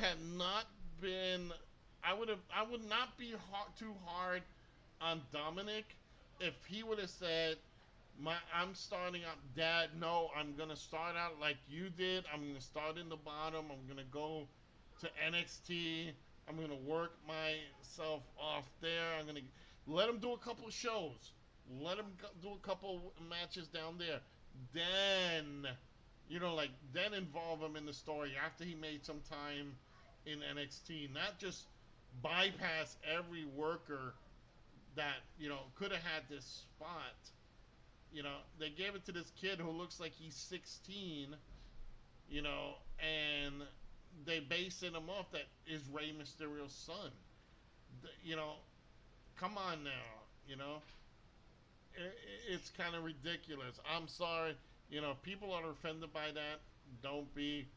You have to know the business, and Zoe, and you're in the business, Zoe, and I'm going to toss the question to you. Let's say you make it to the mountaintop, you are there at the main event, and all of a sudden this girl comes in who's related to a named worker, and she just kicked you off and took your spot. Oh, damn. There'd be a whole lot of fucking receipts being cashed in. I don't mean in the ring. It'd be out back behind the damn building. There you go. That's just, that is an insult. That's a slap to the face. Fuck that. So, Well, I have to say the only good thing about it is so far he's been making himself out to be the jobber. Yeah. So, and like I said, I think he's going to get the win after, Daddy Ray kind of, works over Seth. And I'm going to tell you, if he does, it's not, if Dominic wins, it's not going to be on Seth. It's going to be on Buddy Murphy. Exactly. All Yep. right. Speaking of which, ladies and gentlemen, we are in the Seth Rollins Murphy versus the Mysterios match. Currently, the Monday Night Messiah. Seth Rollins is in the ring. He is with Buddy Murphy. I kind of like the Monday Night Messiah gimmick. It would have been nice if he would have had a little bit of a cult. Like, had more people, because he did have, I think, more people lands. Didn't he have Murphy and a couple other people? It was Buddy Murphy and Austin Theory. And he also had those one twins. God. Oh, I didn't speak English. Was it Ray Zar and the other one? Yeah, Razor and something else. Weren't they like Yeah. Akeem or something? The AOP. Yeah. What was it? Yes. I'm sorry? The Authors of Pain. There you go. Thank you very much. Yeah, and Austin Theory's been pulled from WWE main roster. Yep. All right, Dad. All right, son. We're gonna go in the ring. You're gonna get fucked up. I'm gonna get a big paycheck, and then I'm going to Tijuana. You're gonna go back to cutting grass. At least they got rid of that stupid hood. I was going to say, thank God that hood is gone. Yes. Why can't they give this kid? Please give this kid a mask. His face just is not tolerable. It's not the mask. Like I said, he's not a bad-looking kid. But Yes, you just said the word. He's a kid. He's 23 years old. He has no real experience in the business aside from working in the performance center. Maybe even had his dad train him throughout a couple of years. But Rey Mysterio should have been, working with getting him in the indies. He should have been working in the indies at the age of 18 or 19. Yeah, he should have been washing dishes in the back. He should have been cutting the grass because. What an idiot. Hey. Well, network is acting up for me. I don't know for you guys. Right now, it looks like Dominic just kind of rushed the ring. Well, And already hits. Okay, he just pretty much attacked Seth Rollins right off the bat, and then went after Buddy Murphy and hits him early with a 619. But so far, I don't think the match has officially started. Nope. And Rick, take over. I'll be right back. I think Ray's been working with him this week. I'm wrong. Isn't this semi-main? I think so. I think this is kind of right now a mid-card match. I wouldn't consider this a main. I can't think of what else is on except for the triple threat. 1 second, let me take a look. I have the rundown.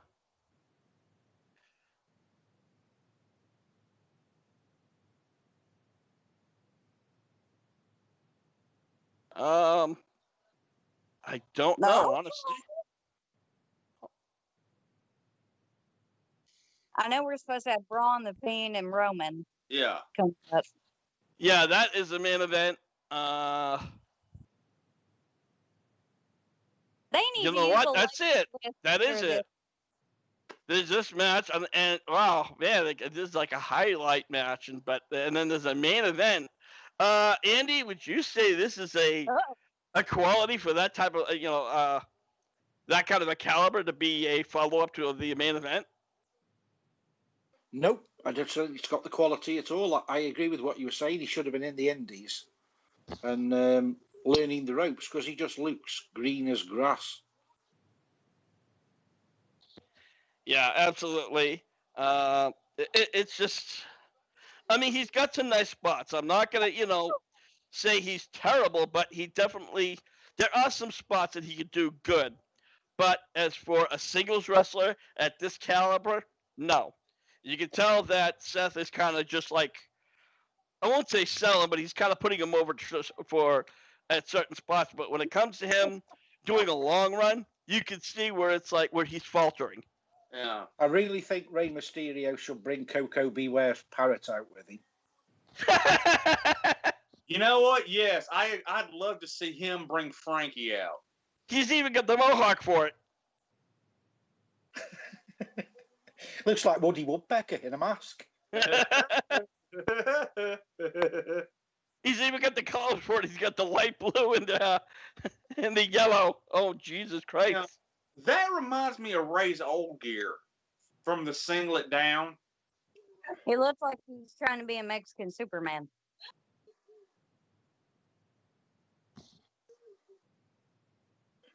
The thing is, though, the reason why they were making him lose his eye is because he wanted to pack in and not have any ring appearances, just do training for NXT. But he's having a fight with his son, so it defeats the object that he can't fight with one eye anymore. Yeah, but Andy, here's the thing. He has said he wanted to have a tag match on pay-per-view with Dominic before he retired. Oh, is that what it is? Yeah. Yeah, because I think it was early last year that, Rey Mysterio was going to retire and pack it in. And that's, of course, when they brought the son Dominic in. He goes, oh, you can't retire, Dad. You're my hero. You're my hero. And, that's where the storyline kind of changed, which I thought was just, you knew where it was going right from there. Yeah. I probably sound a bit. That's the first time I've seen that used as a splash. Go ahead, Andy. I probably sound a bit hollow and a bit different than I did a few minutes ago. My laptop decided to take a shit and do a Windows update, so I'm on my tablet at the moment, but I'll log back on again in a minute. All right. So I'm running off my tablet. I don't know what the audio's going to sound like, but I'm just running off my tablet because the laptop's taking a shit and doing a Windows update. Yeah, 2 weeks ago, my my Windows was just getting all laggy and shitty. I even purchased the Advanced System Care program, and it made things worse. And that's the paid version. Oops. And I'm like, that sucks. So all I had to do is I just did like what they call a factory reset. Yeah. Which is and it was so much better. I only have a few applications on there. For a while I had every single application that I could even think of, but I'm looking at a lot of stuff that I was doing when we did the podcasts on YouTube and then before on Blog Talk Radio, and I'm like, I don't need these applications anymore. Yeah. And it seems to be moving at a relatively decent speed. That's what I'm going to do with this, because I don't use this laptop apart from if I'm not in the spare room, I'm sitting in the living room watching television. So it's just a spare computer for me, so I might as well do the same and get rid of all the crap, because I think all this bloatware that you put on makes them run crap.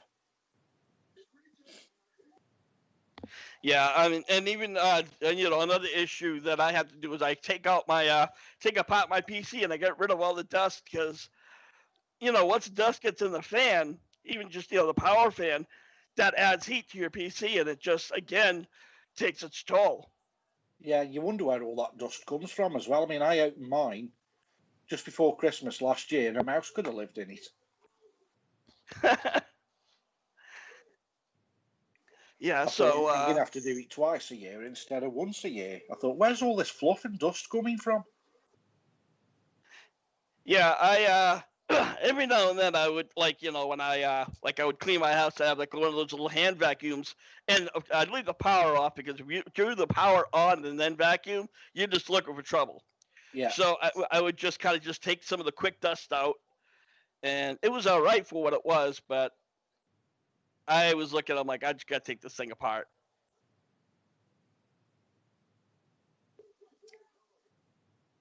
So, The only thing I've noticed with Dominic is he doesn't half take a fair bit of punishment, though. He seems to be okay with taking the punishment. Yeah, I'll agree with that. Again, he has no problem taking the spots. And I think right now he's at least trying to do that spot where he's like, all right, I want to know that I can take the spots as a part of just jumping in and being that guy. Yeah. You do gotta give Dominic a little. He does sell like really good.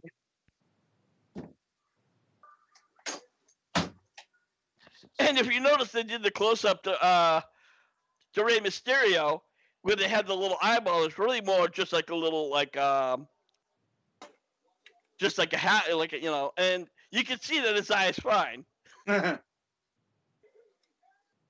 Did you see them stills that people were posting on Facebook? If that wasn't a false eye, I've never seen one.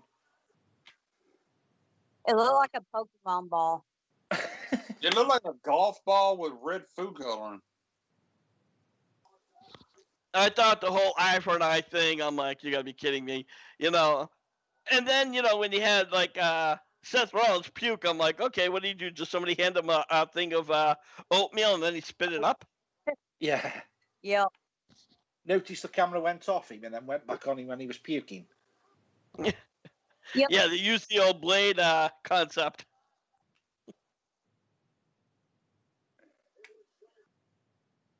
And here's another thing I pointed out earlier, Andy. Right now there's no actual fans on the, like in the arena. Yeah.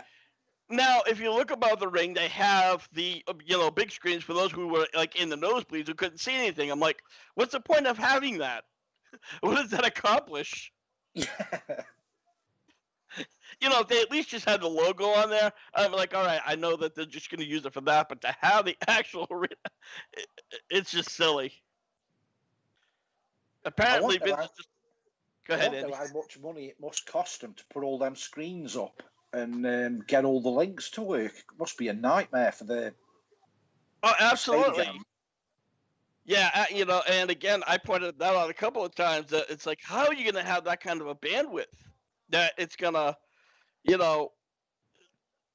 where there's going to be so many people. We've seen, like, now, especially with this whole pandemic bullshit going on, yeah, that when you have 4 or 5 people talking on chat room, they're all, like, laggy. Yeah, because everybody's on the internet because they can't go out, or if they do go out, they can't mix with loads of people, so most people are staying in. I mean, I get out of stuff. My internet's gone really slow, really, because I don't know what it's like in the States, but there's a lot of places in the UK that are on what they call furlough, which is like lockdown. Yeah. So there's loads of people who are at home. They might be working from home, but they're still at home, so they're on the computer, and my internet's terrible. Yeah, mine every now and then gets laggy, especially during the prime times. The later in the night goes, it's not so bad. I have a friend who is working from home. He's a computer engineer. Yeah. And he even went forward to say, goes, you know what? I hate to say it, but I'm happy working at home now, because he was working in a cubicle. And he says he was just getting depressed from working in a cubicle. Yeah. He was making great money, but, now that he's home, he still has to do the work, but at least, he has he's right by a window where he can see some kind of a view. His daughter is also, doing homework, so he can at least, yell across the room and talk. So, for some people, there is that benefit. And I don't think it'll change much. I think that if they find out that people can work from home, that's what they'll end up doing, keeping them at home. Well, you know, and here's the thing that I have to wonder: if they're going to do all that, what the fuck are they going to do with all the empty buildings? Yeah. You know, I always said, you know what? If they're going to, you know, have empty buildings, maybe they should do something with, like, you know, low income for those who can't afford apartments or homes. And I'm not just talking about people on disability. I'm talking, you know, people who will only make like 30 or 40,000 a month, and they're single and they can't afford that. Yeah. I'm back, everybody. What would I do? What a Klondike bar. I just leave this match. But hey, to leave this match, I'll even go for a doggy biscuit. Well, you know what? Actually, we were talking while you were gone about Dominic, and we have to give him one of the traits is he actually is taking good bumps. You know, and I think at least that point is some kind of helping. But even so, but just as far as executing moves and everything else, that's where he's faltering. Yeah. He's a good You know. he's a good bumper. He's the type of person that can take the bumps, but can't execute them yet. Yeah, you know, if they made him like a Brooklyn Brawler for a few years, you know, then. Yeah. But we know that's not going to help because, you know, Daddy Ray, you know, that's Uh, probably why WWE signed it. Is like, hey, look, you know, Ray, we want you to stay for a couple more years. He'll be like, fine, I'll stay, but you're pushing my son over. yeah. Instead of the Brooklyn Brawler, he could be the San Diego Sacrificial Lamb. Yeah, exactly. Oh, that was an ugly spot. Usually we've seen like the double, like,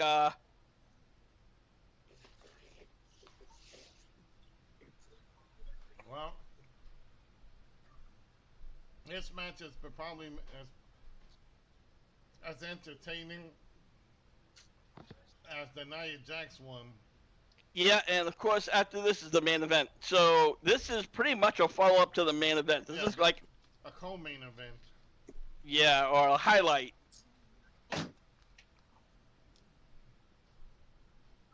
Now, if the rumors are true, Seth Rollins will be taking a break from wrestling to be with his wife and newborn child. The rumor is it's not going to happen right off the bat. It's going to be a couple of months. It said possibly before Survivor Series. That is a rumor, because for you know, again, like you said, yes, because he does want to be with his wife and the birth of his newborn child, and I don't think Becky's you know, gonna have the baby. I think it's gonna be later on this year, probably more towards November or December. Yeah. That's So- whip that boy in the corner. You know, shave his face and maybe make a new face. Yeah, I'm guessing win or lose after this, they'll probably have one more match.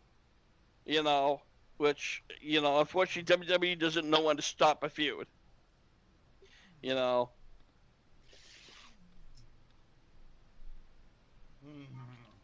I hope that with the whole Fiend, Roman, and Braun thing, I really hope they find a way to use Alexa. Oh, hold on, you're breaking up. We can't hear you. Yeah, we can't hear you. You're really faint, Zoe. Like, just a little bit. What I was saying is, I'm really hoping that during that triple threat main event that they will find some use for Alexa Bliss, because even she said last week at SummerSlam she was pissed because she was not being used in that, and she's in the storyline. Well, You know, honestly, I'm sure she said she was pissed, but I think also, you know, they probably saw that coming down the line.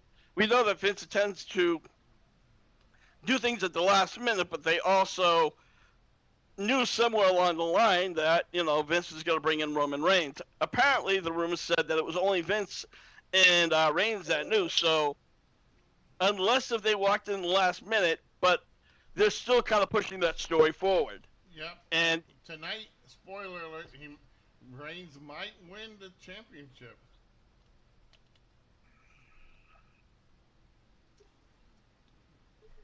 It's a Over. horrible spot. over.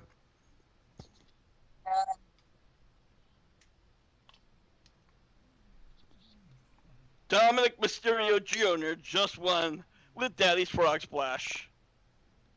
And what'd we say? He was gonna be pinned by Buddy Murphy. Andy, your thoughts? Boring. All right, Joe, over to you. Well, Air Mysterio won, which was no biggie. He lost the last pay-per-view. They had to give him something. Again, this kid should have been on NXT earning a spot. Not because Daddy Mysterio is there. You know, it doesn't make Buddy Murphy look good. Doesn't make anybody else look good. If this is just ego, it doesn't. It's just, hey man, I'll stay in WWE, man, if you give my son a break, man. You know, I bet He probably had to do more than just stay in WWE. Mm-hmm. Yeah, he probably had to suck Vince off once or twice. Well, down and cut his grass and just wash the window. We sure as hell know that his wife ain't doing that anymore. What, cutting the grass? No, sucking Vince off. Or both. Take your pick. No, that's for the women's roster to do. Yeah. And a few of the male. Wouldn't that be for Pat Patterson? Well, no, there is selected few that have to blow Vince. Well, maybe for pleasure. Maybe for Pat's pleasure. Yeah, that's it. And again, ladies and gentlemen, you are watching HWR's coverage of Payback.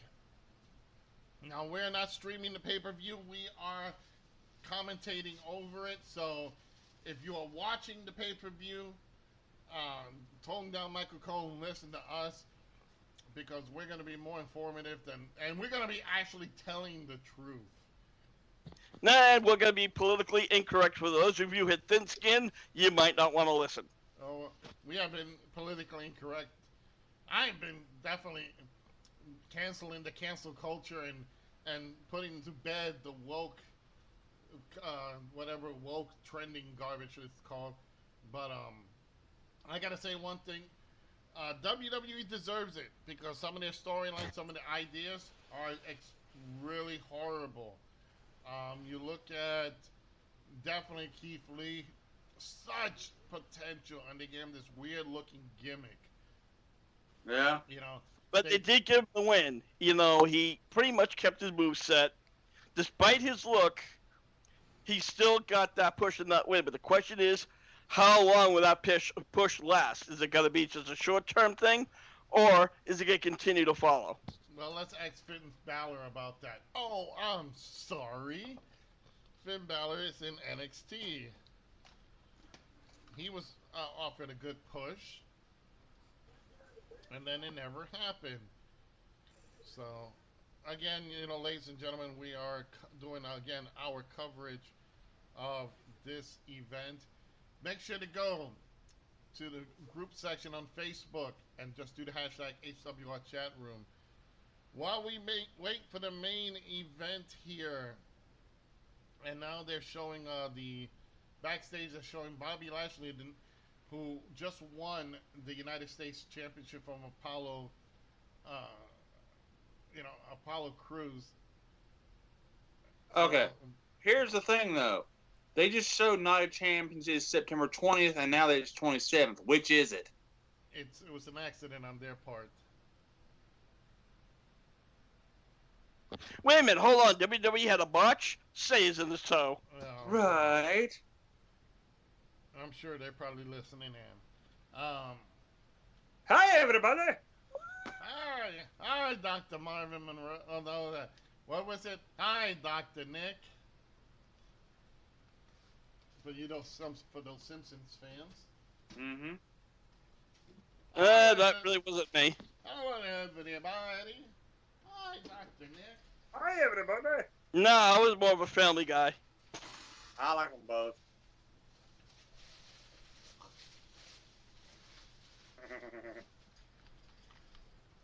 I used to miss Dr. Marvin Monroe. Hi, I'm Dr. Marvin Monroe. Hey, it's Pika Snap. She is Crystal.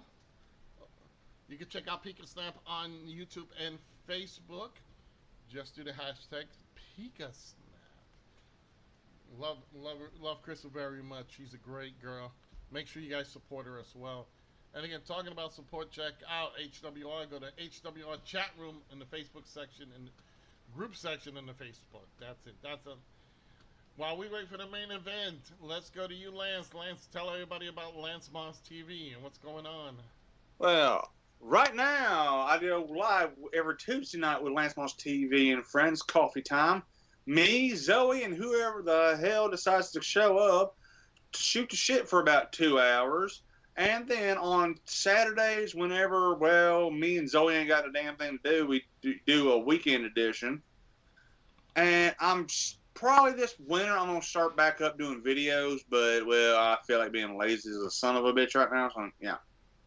All right, then let's go to the Vicious Vixen herself, Zoe. Yo.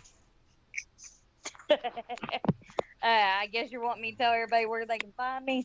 Absolutely. Why should John Moxley have all the fun? You guys can always find me on Facebook. You can find me on my wrestling page, which is Zoe Nightshade. You can also find me on Facebook on my creepypasta and true scary story readings. I usually go live with those every Friday night. Right now I am having to put a pause on that because I am currently about to start moving into my new home. And you can always find me every Tuesday with Lance Moss and every Friday whenever we ain't got shit to do. There you go. All right.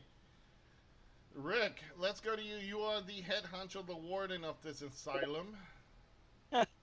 Well, you know what? The HWR chat room, we're not just a podcast. We cover the latest news, rumors. I also, every now and then, when I give myself, on Wednesday nights, I cover AEW Dynamite, and I give a hardcore wrestling review on Dynamite, or I can even do a hardcore wrestling rant if there's something on WWE, AEW, or wrestling in general that just pisses me off.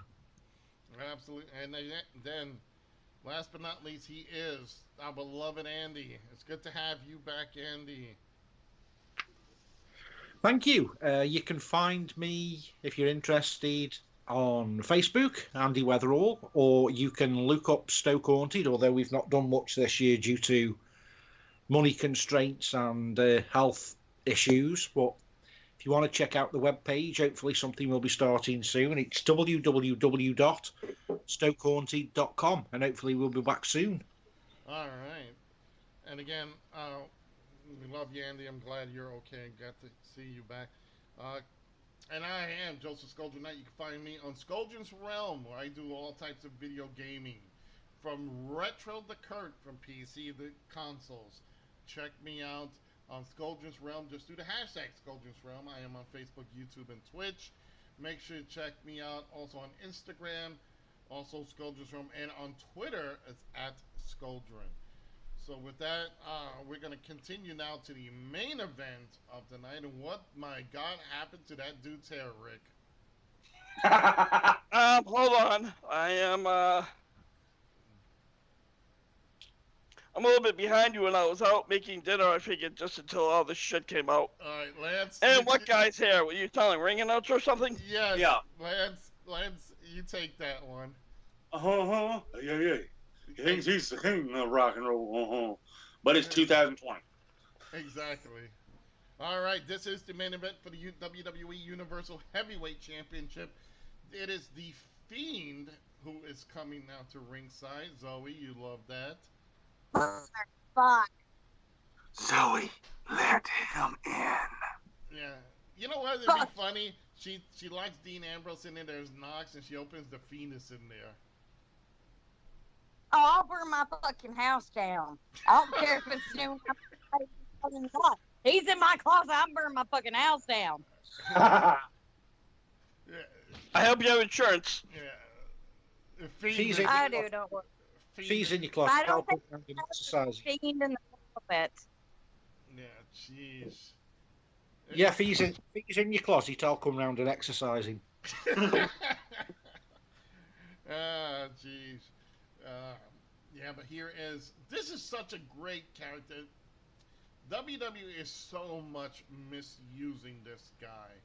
Imagine a Mankind with with a Cactus Jack, just turned up all the way, bona fide creepy, with an Undertaker type thing.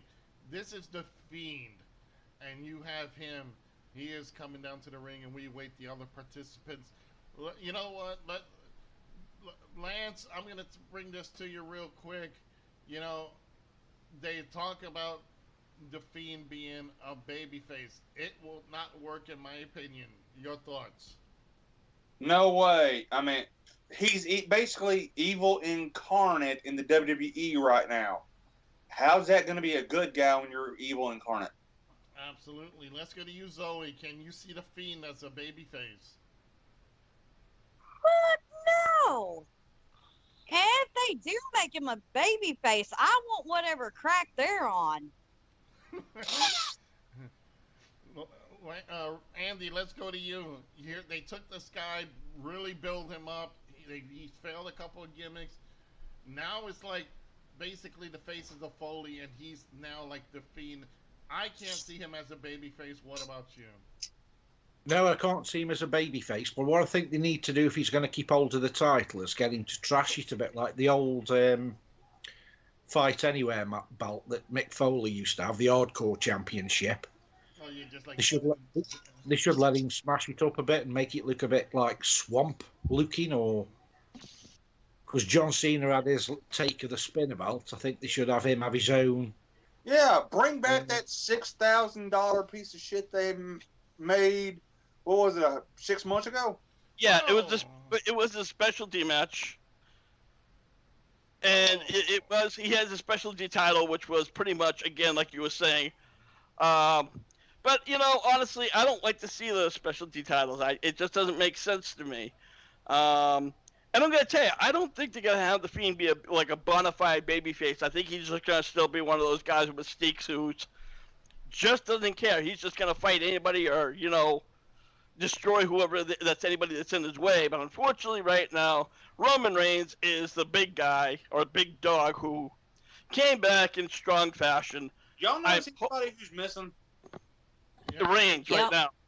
Well, right now, Braun Strowman came out of nowhere and started attacking the Fiend Bray Wyatt, and they both started putting in really well. And now the Fiend, basically, he's back. Get Sister Abigail on Braun Strowman. Whoa, wait a minute, Rick. I thought this was a triple threat match, not a gauntlet. Well, you know what? This is a Paul Heyman idea where it's gonna be like, we're gonna bring you out the last minute, let these guys who worked over. The only thing I can possibly think of is that somehow Reigns was kind of attacked, or maybe we could even say Alexa Bliss kind of found some way of occupying him. And I wouldn't mean that in a way that I would prefer. I would.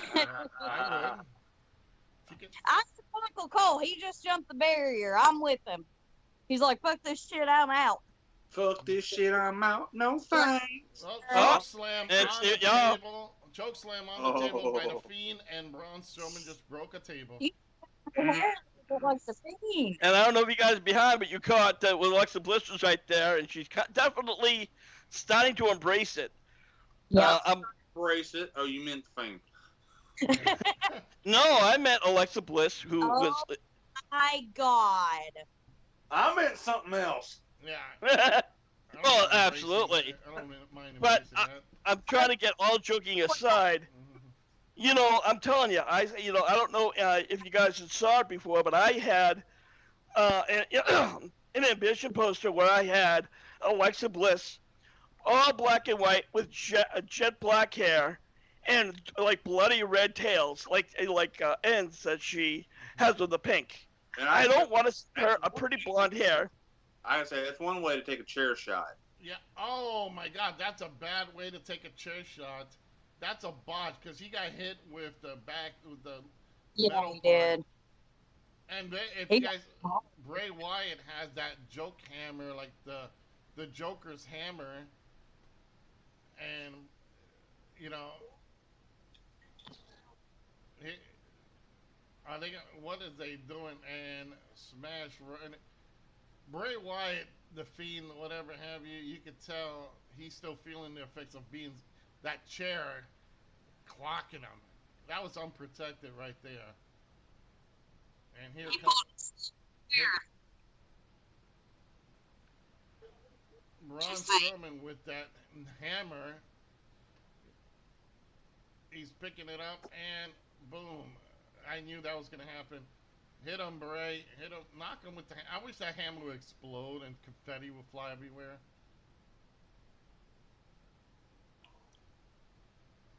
You know what they're saying? Look at all the ugly people. Why do you think why it's breaking down right now? Yeah. And people say I'm ugly. Oh, jeez. He's doing a little bit of the Funhouse gimmick there. You know, I think the Funhouse thing with the alter ego thing, I never really cared for it. The Mr. Rogers meets, I kind of find that, Rick, I gotta say, I find that funny because I grew up watching Mr. Rogers, and I always predicted someday he was gonna snap and start chomping people apart. You know. Hello, neighbor. And Meet my jigsaw, neighbor. Yeah.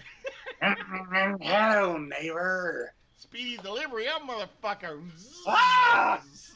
You know, I think everybody in a cynical way wanted to see Mr. Rogers snap.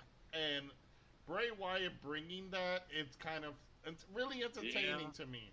It's like the faces of Foley going off the deep end. Well, I'm going to ask Andy, what's your thoughts of, Bray Wyatt's alter ego, the Firefly Funhouse? Can't be doing with it at all. Really do not like it at all. I think he ought to stay as he is. I agree. Thank you so much. All right. Benny, let me ask this, Andy. Andy, what if Benny Hill would have been Mr. Rogers? There you go. Chasing all the girls around. Weird, Andy, but did y'all have Mr. Rogers in the UK? Yes, I've seen Mr. Rogers. Yeah, I know what you're talking about. Yeah. Where's Roman Reigns? I thought, like you say, it's supposed to be a three-way. That's a good question. Hey, well, we said that earlier. It is catering in the back, and Paul has to get his share. So Yeah. And the crock here is that they're gonna have these guys beat themselves senseless. A spear and a Roman Reigns Superman punch is gonna end this match. I guarantee it. Well, I got something that will be funny, and just hear me out on this one.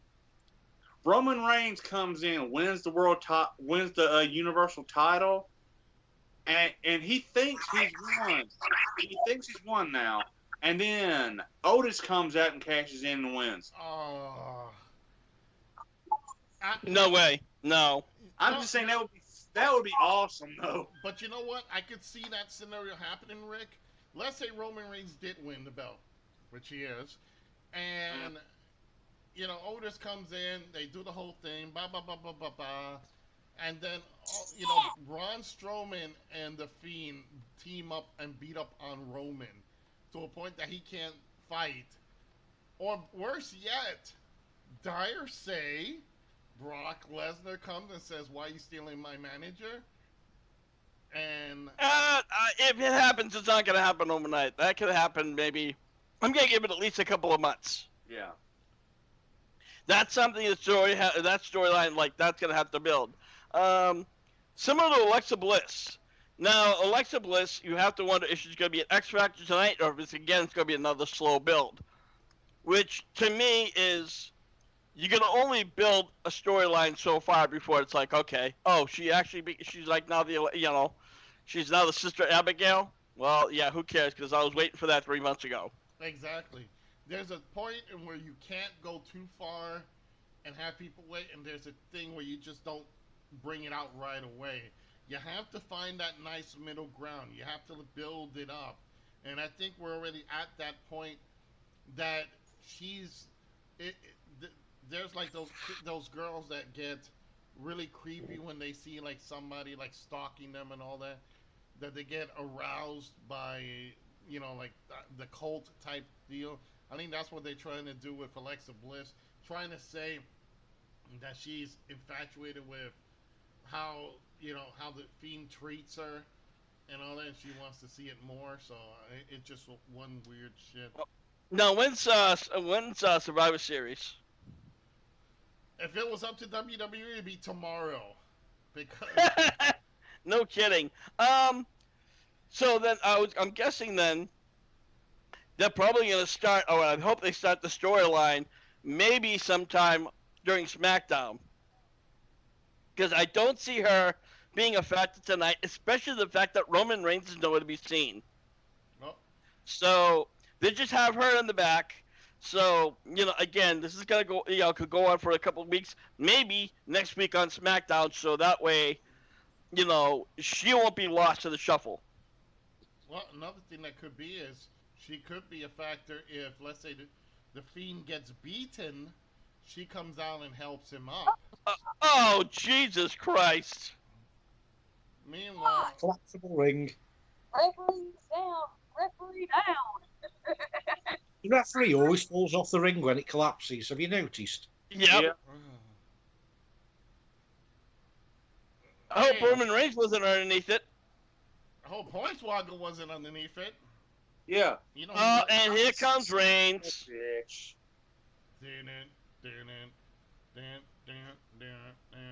Blah blah blah blah blah blah blah. Nope, these two. And it's at the 9:28 mark. Oh, here he comes. Yep. Now let's see. Is he actually coming down? Yep, with Paul Heyman. I am the advocate for Roman Reigns. Yeah, sign this. This is your. Make sure I get a cut of your paycheck. Okay, thank you. Go get him.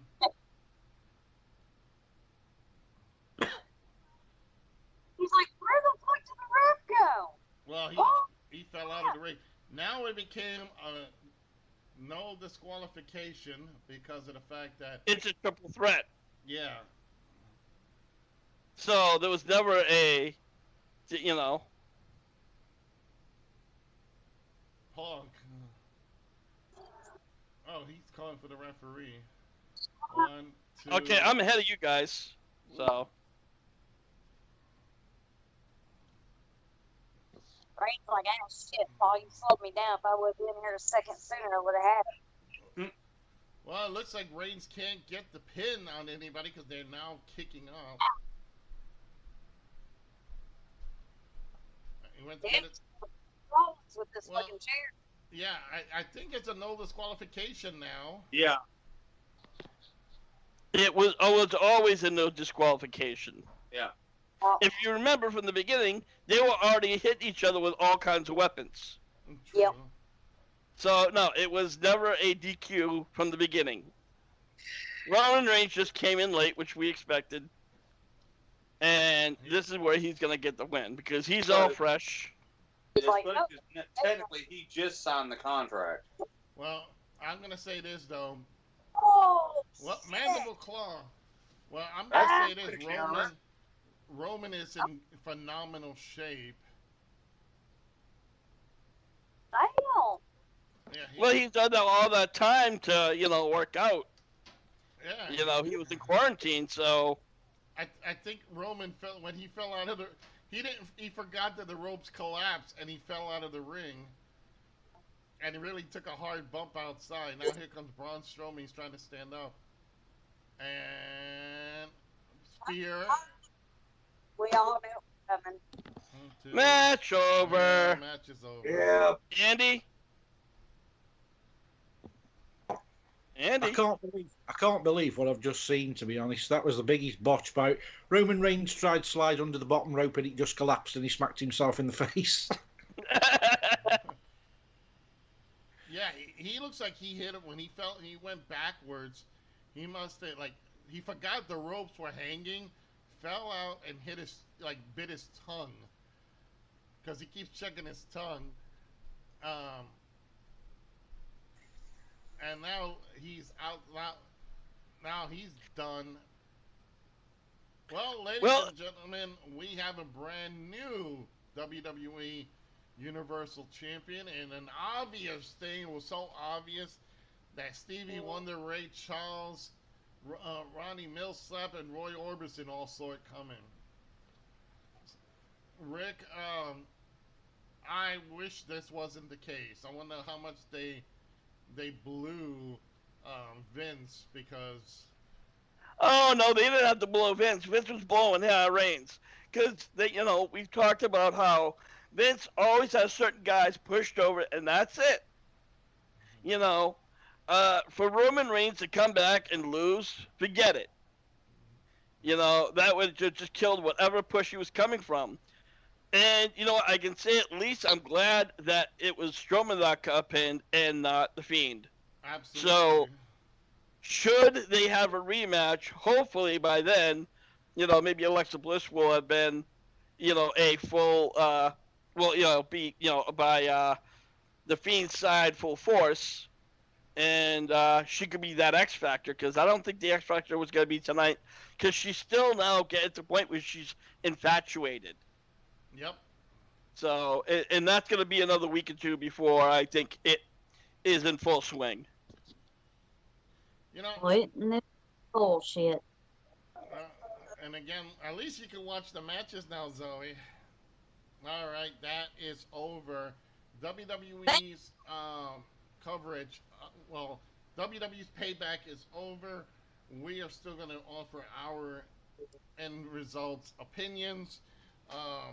I gotta say it was very unexpected throughout the night. Lance, I'm gonna start. We're gonna go around the table, starting with you. I'm gonna give this, if it was a ratings of 1 to 5, I gave this pay-per-view a 1. There was nothing spectacular. There was obvious winners there. Even the additional matches did not help. I can't even think of what match was even match of the night because I think they all wasn't great. But let's go with you. What's your overall score? And did you even have a favorite match? No, and all I gotta say is Samoan Cena won. Woo fucking who. Well, let's go to you, Zoe. The whole damn pay-per-view was bullshit. Gee, tell us how you really feel. I'm just saying there was obvious wins, and God Almighty, this was full of nothing but fucking botches all night long. All right, well, Andy. Once again, welcome back to HWR. I'm glad that you are here because, especially on a night like this, we needed your comedy. All I can say is predictable bullshit. And I can't believe that the pay-per-view has ended sooner than a Raw. Rick, that's right. They even did that with SummerSlam. SummerSlam was only a 2.5-hour show. It was not a 3-hour show. Well, if you want to consider the kickoff match, but I never do. Usually, the main show is 3 hours, and it's not. And I'm sorry, I have to agree with everybody else. There was nothing. This match was nothing special. There was nothing to it.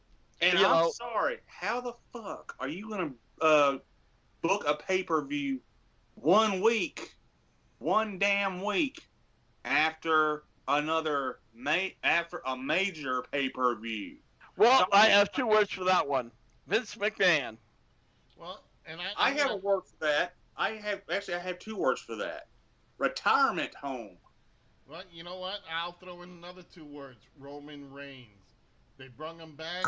They looked at him, said, let's give it. Vince said, let's give him the belt. How do we do that? Let's do a pay-per-view. But we just did one. Fuck it, I'm Vince McMahon. So, okay, Vince. So that's what happened. They booked this Payback to be another, just to get, not only to keep the Dominic Mysterio storyline going, but to throw the belt on Roman. something that could have been waited on. This could have waited. They don't address major factors here. You know, this whole Alexa Bliss thing is still up in the air. She's just infatuated now. They could have moved it forward. They could have had her come out and try to help the Fiend up at least. You know, made that credible at least. Say, hey, she's like a little scared of him, but help him up. And he's like, well, I think the problem was that when we saw Reigns come in, they didn't want to be overshadowed. Either it was going to be Alexa Bliss storyline where that was just going to get blown out of the water, or dare I say, the possibility of Roman Reigns come back mean nothing. So I think, like I said, I think that's why they're still pushing that storyline a little bit. But again, I hope they didn't push it too far. well, right now it's kind of taking a back burner. Roman Reigns is your Universal Champion. Overall, I think we can safely say this pay-per-view did not deliver. It was a low rating. There was nothing spectacular, at least with SummerSlam. They had a couple good matches. This just did not deliver. So I don't know what's the next pay-per-view coming up after this, but knowing WWE, it will probably be something out of the blue. Again, we will have to see what happens. But for me, I would like to say thanks everybody for tuning in. For those watching Scolders Realm, for those watching on HWR chat room, we have the return. I think the only highlight of this show is the return of Andy. Yep, basically. Yep. So, you know, again, check out Lance Moss TV. Check out Zoe Nightshade on YouTube. Definitely check out Andy and follow up with Rick in the HWR chat room. You know what, Rick? Anything else you want to add before we all have to go get drunk or high? Well, too late. Yeah. You know, honestly, I'm going to say that